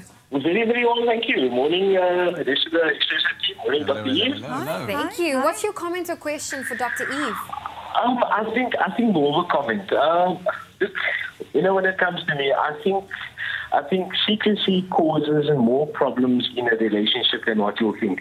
And I think that if you drop the secrecy and, you basically give your passwords through, when you're looking for privacy, I think being more transparent with your partner thereafter will then give you the privacy that you're looking for. There will be more of an understanding thereafter. Basically password to your phone, or whether it be your Facebook account, whether it be your Instagram account. I think being more transparent in a relationship causes less problems. So from my side, look, I'm actually quite open with my partner. So, she basically takes my phone when she wants to. She has it there. When I want to look at my phone for myself, I can look at my phone for myself. So I'll gain that privacy from being transparent. Thank you very much for sharing that, man. That's really positive stuff. I don't know what's going on over here. Our viewers have got a very different view to the poll. Yeah, the poll is showing a 60%. 72%. Yeah, of people saying passwords. Well, those are the ones that's currently on their phone, so that could also be the thing. maybe, exactly. But it's incredible the lengths to which people will actually go to, I guess, put that privacy setting there. I mean, we discovered an app called Hidden Eye that actually takes pictures of the person who's trying to log on to your phone and uses your ringtone as an alarm to notify you that somebody's trying to break in to your phone. I mean... Oh, my goodness. I'm going to have a therapy room filled with more anxious people, more infidelity. Well, you have some phones that have the fingerprint access. I know of one of my friends where she has a finger on his phone activated. So if she needs to get into his phone, she can. That's true love. Not that she wants to, but she sharing can. your fingerprints. So would you even go to the extent of saying, if your partner says, okay, cool, let's swap phones for the day. Here's my phone, I'll take your phone, and then that's it.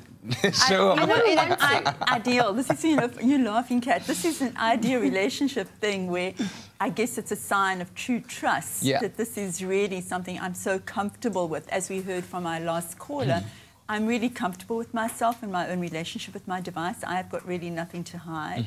And so therefore, there is nothing that I'm afraid of if you take my device or get into my computer for the day. There is nothing that you shouldn't be knowing about. There's always, always, always privacy.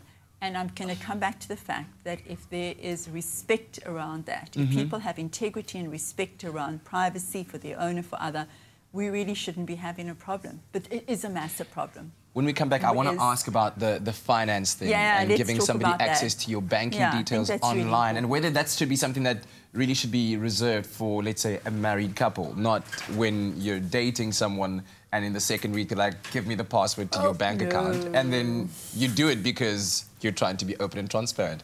Stick around. We'll have you back shortly. Well, from food for thought that is a little difficult to swallow this morning to some gorgeous recipes celebrating citrus. It's citrus season. And, of course, we need the vitamin C because we're all getting sick during winter.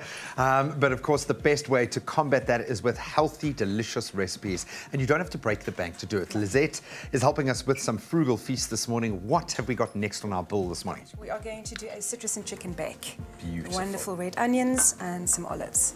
Fabulous. And finish it off with some gremolata.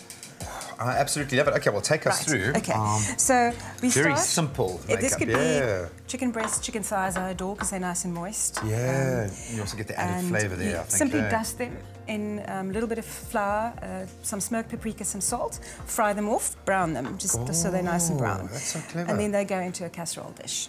Right, and then you get some good quality chicken stock. Not some that you made yourself over the weekend from the roast chicken. Because we all do that. You know. Those liquid sachet ones, the concentrate ones, are actually quite good. Very good concentrate. And then you add a little bit of our citrus juice. Our zing. So we're using these extra beautiful marvelousness. kind of mandarins this morning, but I mean, you've got nachis, orange, everything is... This will work with mandarins, oranges, nachis. All of the sweet ones. It won't work with grapefruit or lemon or something like that. You pour that into the chicken dish. Okay, and you haven't kind of completely covered it, you've just given it a nice base there. And then you dot it with some red onions. I love the red onion, cooked or otherwise. That for me is my... And we add our olives, marvellous olives. You could also add a bit of chili to this if you wanted to. We're not doing it this morning, but it would work.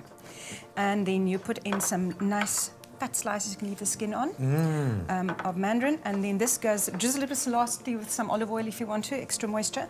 Goes in an oven until the chicken is cooked through. Because this chicken is raw, we've only browned it off. We haven't Okay, cooked you've it only through. just kind of sealed it off there, So just a little bit. in the oven for about half an hour, and dinner is on the table. Oh, I love that. The keyword is chicken to 33728. We'll send you a link. You click on the link and we send you the recipe.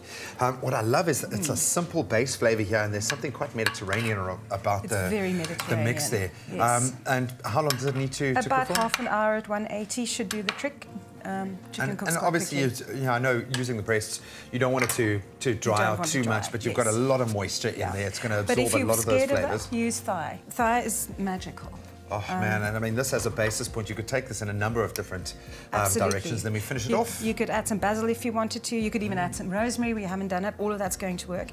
And then just before you serve, you scatter over the gremolata, which is simply very finely chopped parsley and garlic. Okay. And as this is not cooked or anything, it's raw, but as it hits the warm chicken, you'll get the whiff of garlic. Yes, and you can be quite generous with this. Just don't kiss anyone. Or make sure they've had the same parsley dinner kind of as you. counteracts the garlic, man. It's a nice little trick. Oh, that's brilliant, And that's it. Lizette. Dinner. You are a superstar, and really simple at that. The keyword is chicken to 33728, and we'll send you that ingredients list directly to you. Time now for a taste.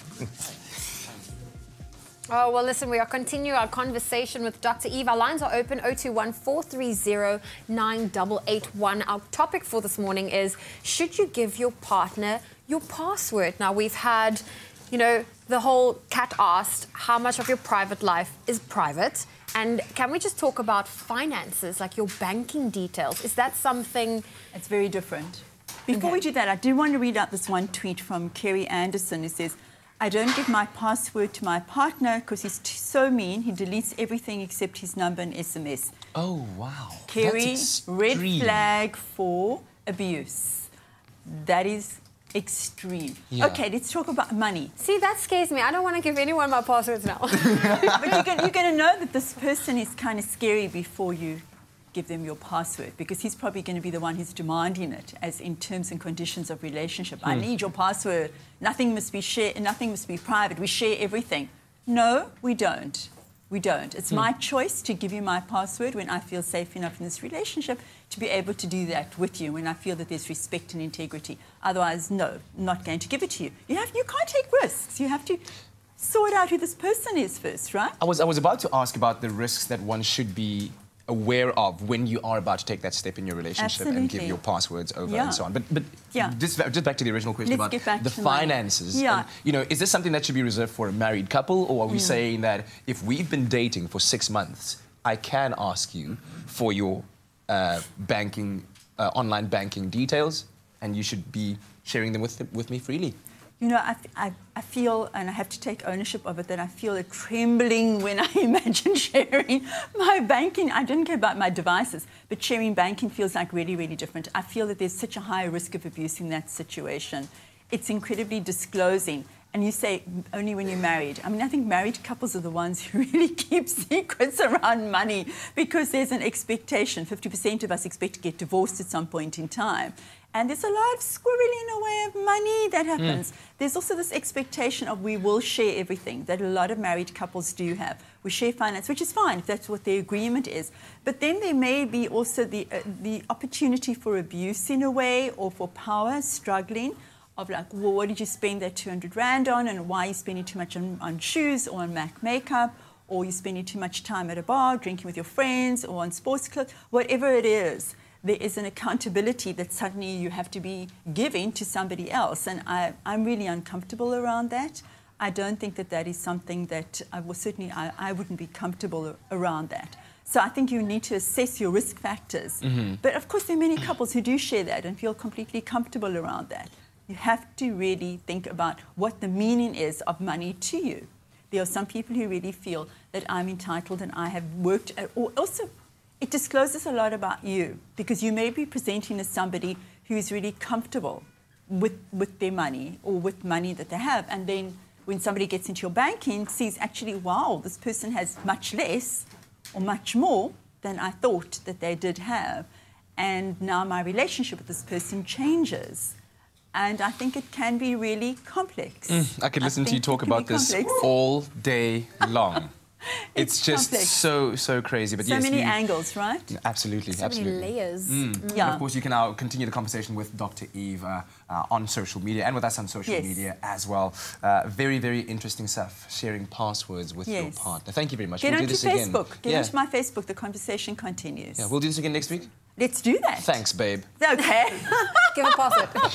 Well, because we really want you to continue that conversation on Facebook, Vodacom is about to make your day with free data. Explore Facebook Monday, which is today, obviously, Lifestyle Tuesday, Gaming Wednesday, Instagram Thursday, Music Friday, Sports Saturday, and Video Sunday. To qualify, what you got to do is buy a Vodacom 100 meg data bundle or more and have a positive data balance.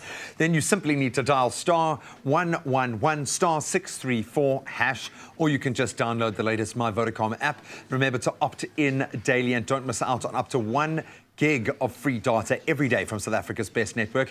For more information and all of those terms and conditions, just simply drop by vodacom.co.za. Oh, well, listen, our favorite fruit for the morning is a nachi. Don't go anywhere. We're going to make a chicken casserole with nachi. And then we say hello to our panel of superstar young chefs. Hello, hello, hello, hello. Hello. They're packing lunch for adults. Let's see how well they do at that after the break.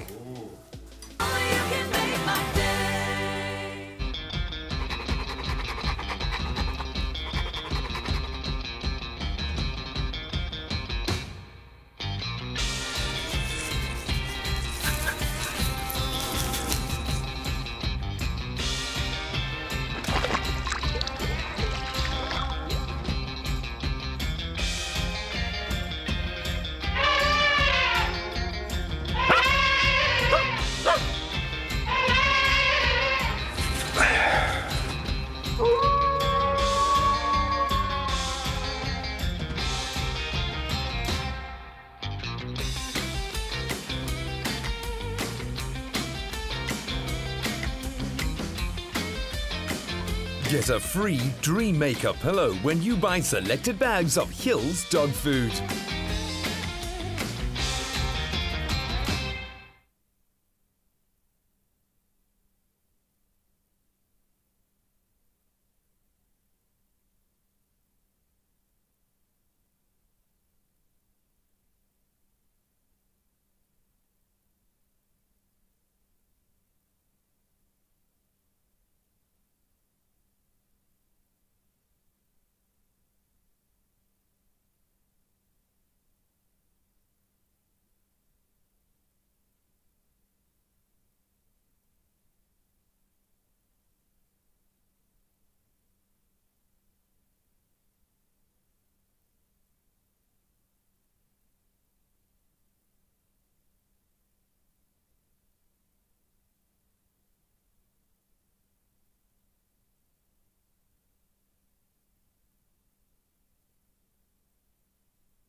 It's my feel-good breakfast show.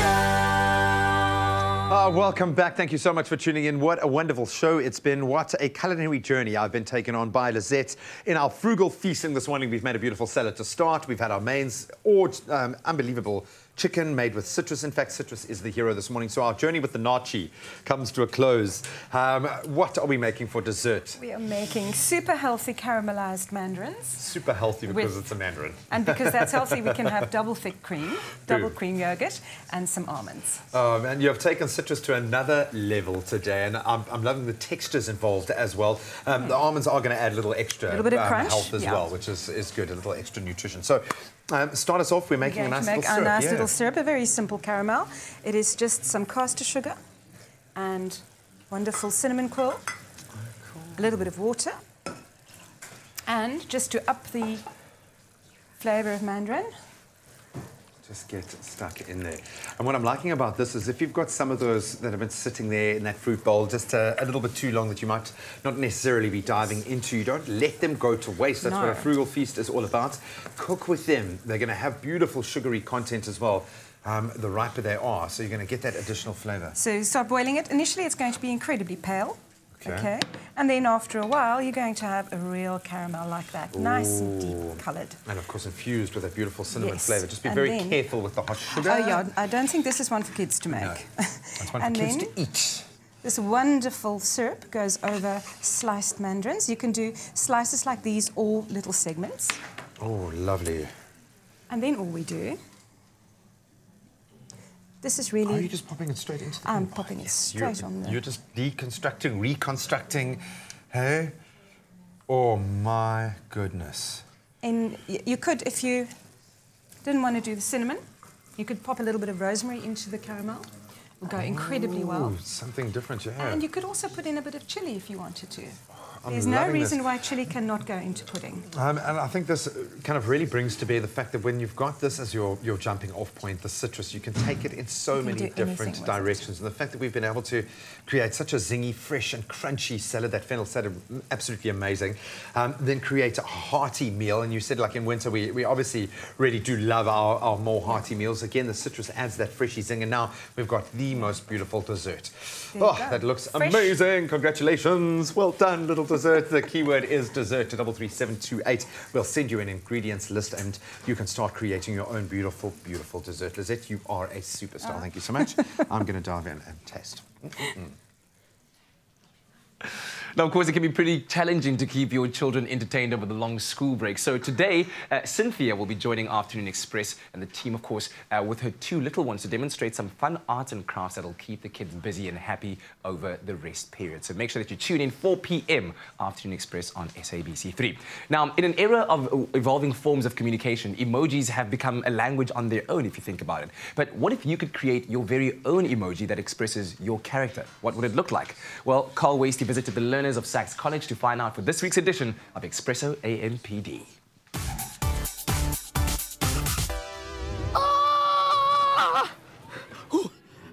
Welcome to Expresso Amped. My name is Carl Wasty, and today it's all about emojis.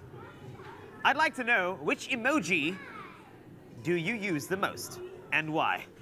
Just give me a second. Anybody have a bucket? I think it would be the clown face emoji because I love making jokes. Laughing face, which is sideways, I think it's called ruffle because I always try and find the funniest things in situations and always trying to make jokes with my friends and things like that. Peach emoji, because I really like peaches. Just smiley face emoji, because I'm always smiley and happy to talk to. Time for your first video here on Expresso Amped. It's Wizkid, Drake, and a song called Come Closer. You're gonna love this one. Like, come closer, closer, closer. No, it's the name of the song. You can go back now. Enjoy. Yeah, yeah, yeah, yeah, yeah, yeah. Baby, come closer.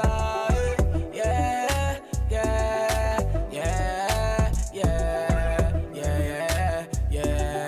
Baby, come closer. You've got so many emojis to use. Like, if you see a fire truck, obviously you're gonna start stressing. So naturally,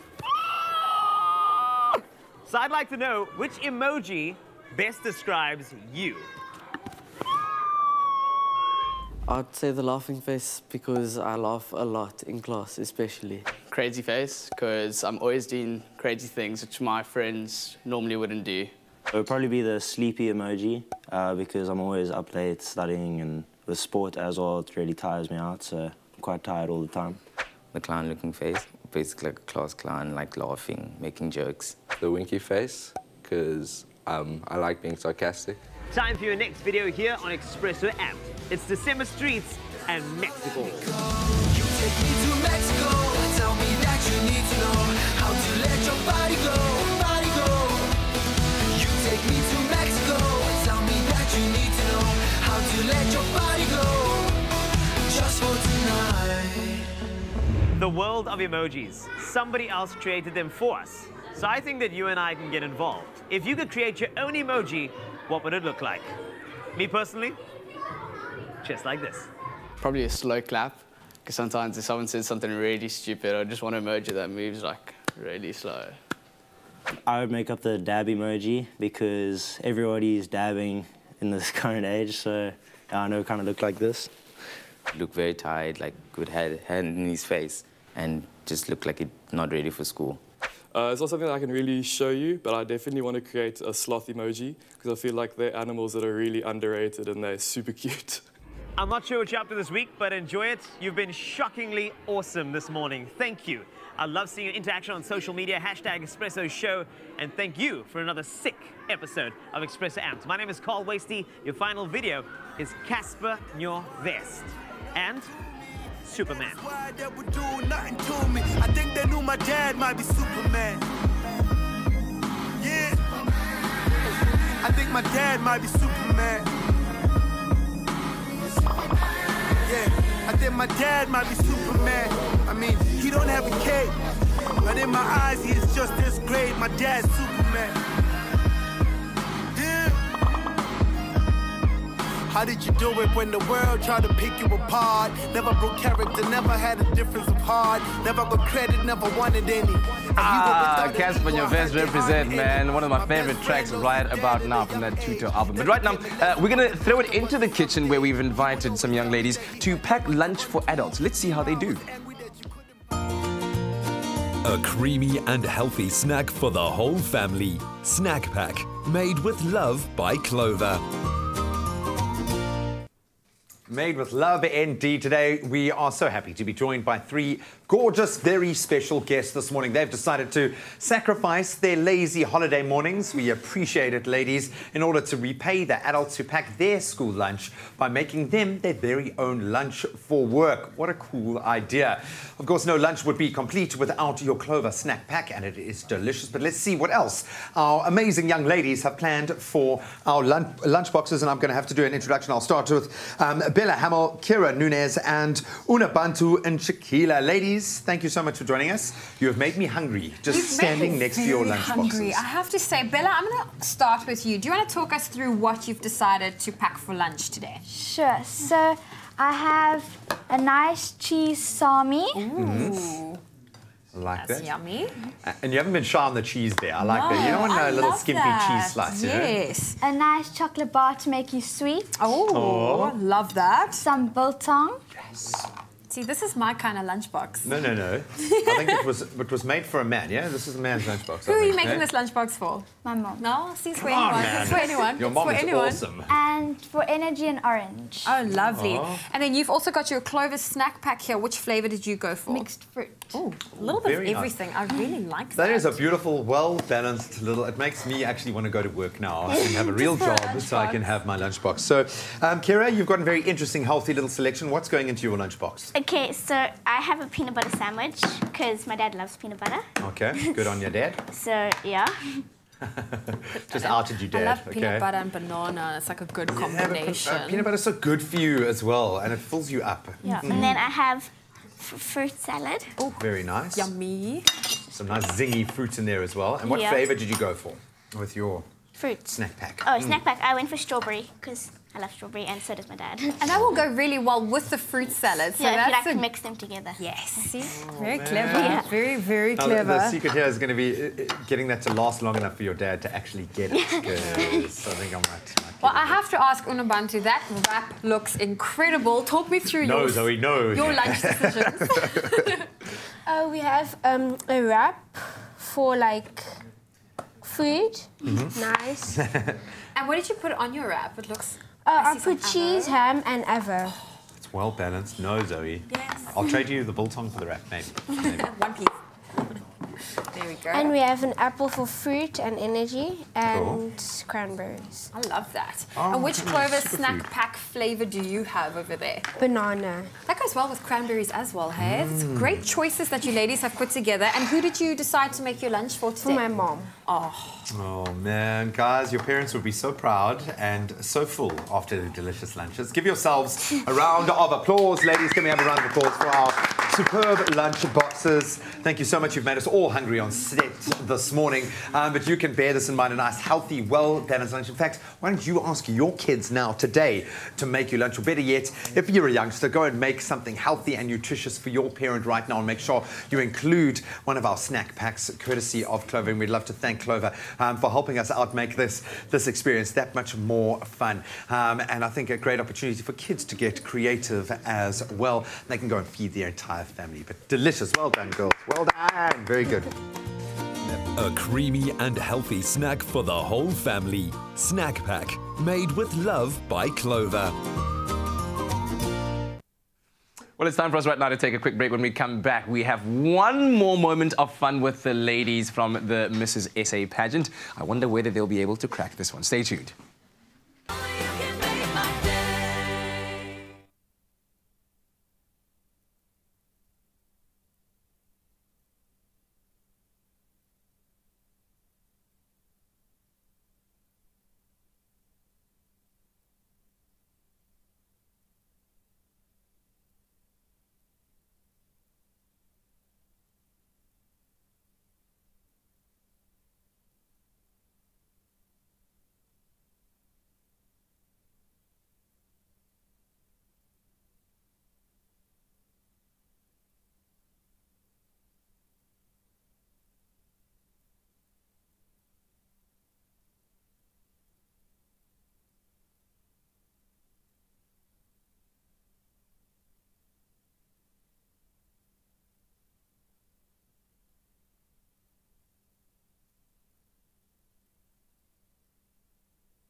It's my feel-good breakfast show.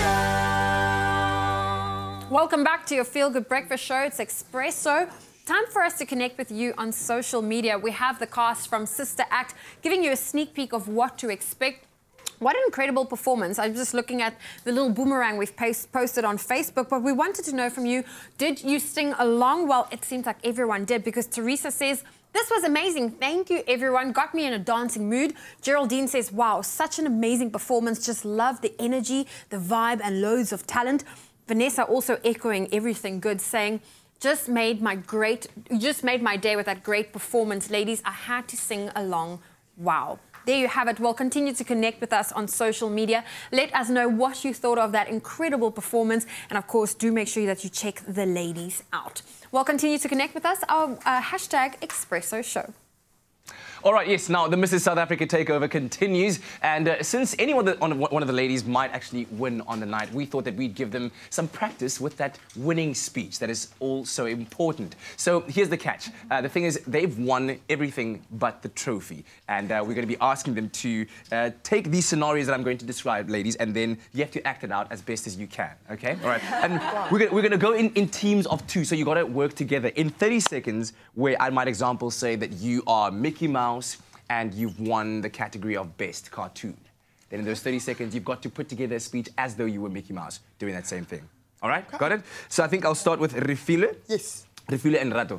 You're going to be first, right? Okay. You're a team. So you've just you've just won the category of the healthiest person in the world for the year award. But ironically, on this day, you just happen to be very sick. And in fact, you sneeze after every word. Okay. Okay? 30 seconds is all you got. And here you are, ladies, the stage is yours. Acceptance speech between the two of you. Oh, thank you so much. You know what? Flu can catch anyone, even if you are the most healthiest person. So it happens every now and then. But then, you know what? I do my best to make sure that you hear every word that I say, and I hope this does not discourage you to live a healthy lifestyle. I couldn't tell whether I'd like to thank my dietitian. All right, that's 30 seconds. That was pretty good. That was pretty good. That was pretty good. That was good 30 seconds, although I thought Lerato might just get Tamakosi at some point. I felt it coming. All right, Candice? Yes. That's over you and the lady behind. We're going to be working... Sorry, remind me of your name again, excuse me.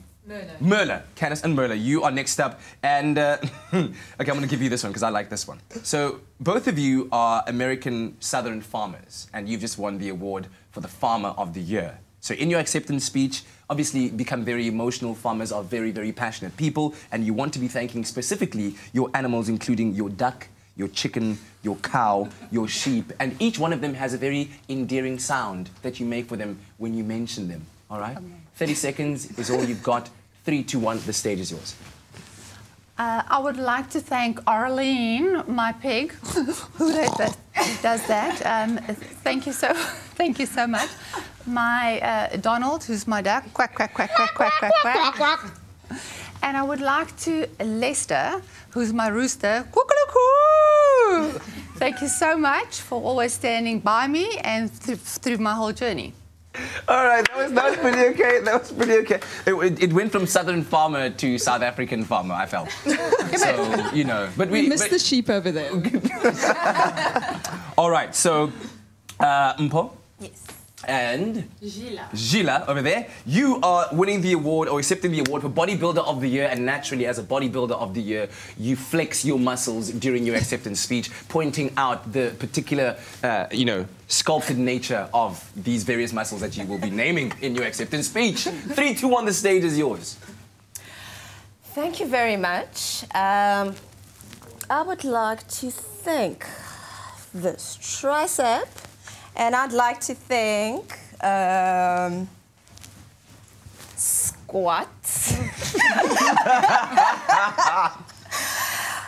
for always just abiding by the tools, the machinery. Thank you very much, and let's keep this journey going. Thank you so much for this wonderful, incredible opportunity to show my wonderful, wonderful muscles. I have trained all year for this opportunity, and I just feel like the creatine is flowing through my body and my veins is pumping. It's fun, guys. Let's give a round of applause. That was a lot of fun. I think the clear indication that, of course, a lot of fun can be had as well. And ladies, thank you very, very much for the wonderful work that you do for representing our country so wonderfully. Good luck when it comes to that big day on the 6th of October. And, of course, we're going to be able to catch it and watch it on SABC3 on the 8th of October. Certainly, it's been a wonderful start to the week, but we're not just done yet. Oh, well, listen, this is your Feel Good Breakfast show. Time for us to say goodbye. Thank you so much for hanging out with us today. Well, listen, coming up on your Feel Good Breakfast show tomorrow, we have Bottomless Coffee Band. They will be performing, getting your Tuesday morning started. And on Tuesdays, we also talk health. So it's all about infertility. I know a lot of couples out there, a lot of women are going to get an incredible resource there. So please tune in for that. And then we're going to have a little bit of fun. Mr. Gareth Wood steps into studio. He's going to slide his little rimpy stool in. We're going to talk about a new gaming release on Switch called ARM. Finally, the fighting games seem to be dominating Switch at the moment, so it should be a lot of fun. And we're also going to inspire you with an entrepreneurial journey. Yeah, my money story, man. Yeah, have fun with the Mr. South Africa. They're amazing. Well a lot done, of fun. ladies. I mean, it's good to see that, you know, in and amongst the competition and all the seriousness that goes with the work and really establishing this pageant as a place of empowerment, the ladies are also having fun. Yeah. They're having a lot of fun. They're loving it. And it does demand a lot. I know they have to spend a huge amount of time away from their families and their kids, so we really do appreciate them coming to us as well. And how amazing were the sister act? Guys, no, they were absolutely amazing. I felt like a big kid the whole day. Bringing back all these amazing memories. I must say, I was waiting for that. I will follow you. You'll have to go to the performance. Yes, when is it again? It's on at the Artscape Theatre, just 150 Rand, which is worth every cent from this Wednesday, the 12th, up until the 15th of July. Go and support local entertainment. They are amazing. Yeah, you can see the superstardom just bursting out of their eyes. Each one of them. I think they're set up for a great career indeed. So, listen, let's say thank you to you for tuning in, starting your week with us, and of course, we'll see you again bright and early tomorrow morning, right here on SABC3. That's how you beat back the Monday blues, man. Be safe out there. We love you. Bye-bye. Yay, yay. Bye, ladies. Okay, bye. Thank you. We love you. Bye. Okay, bye.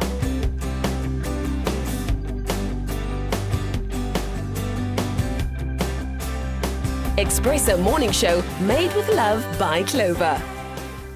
Another feel-good production.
Strangers scream my name.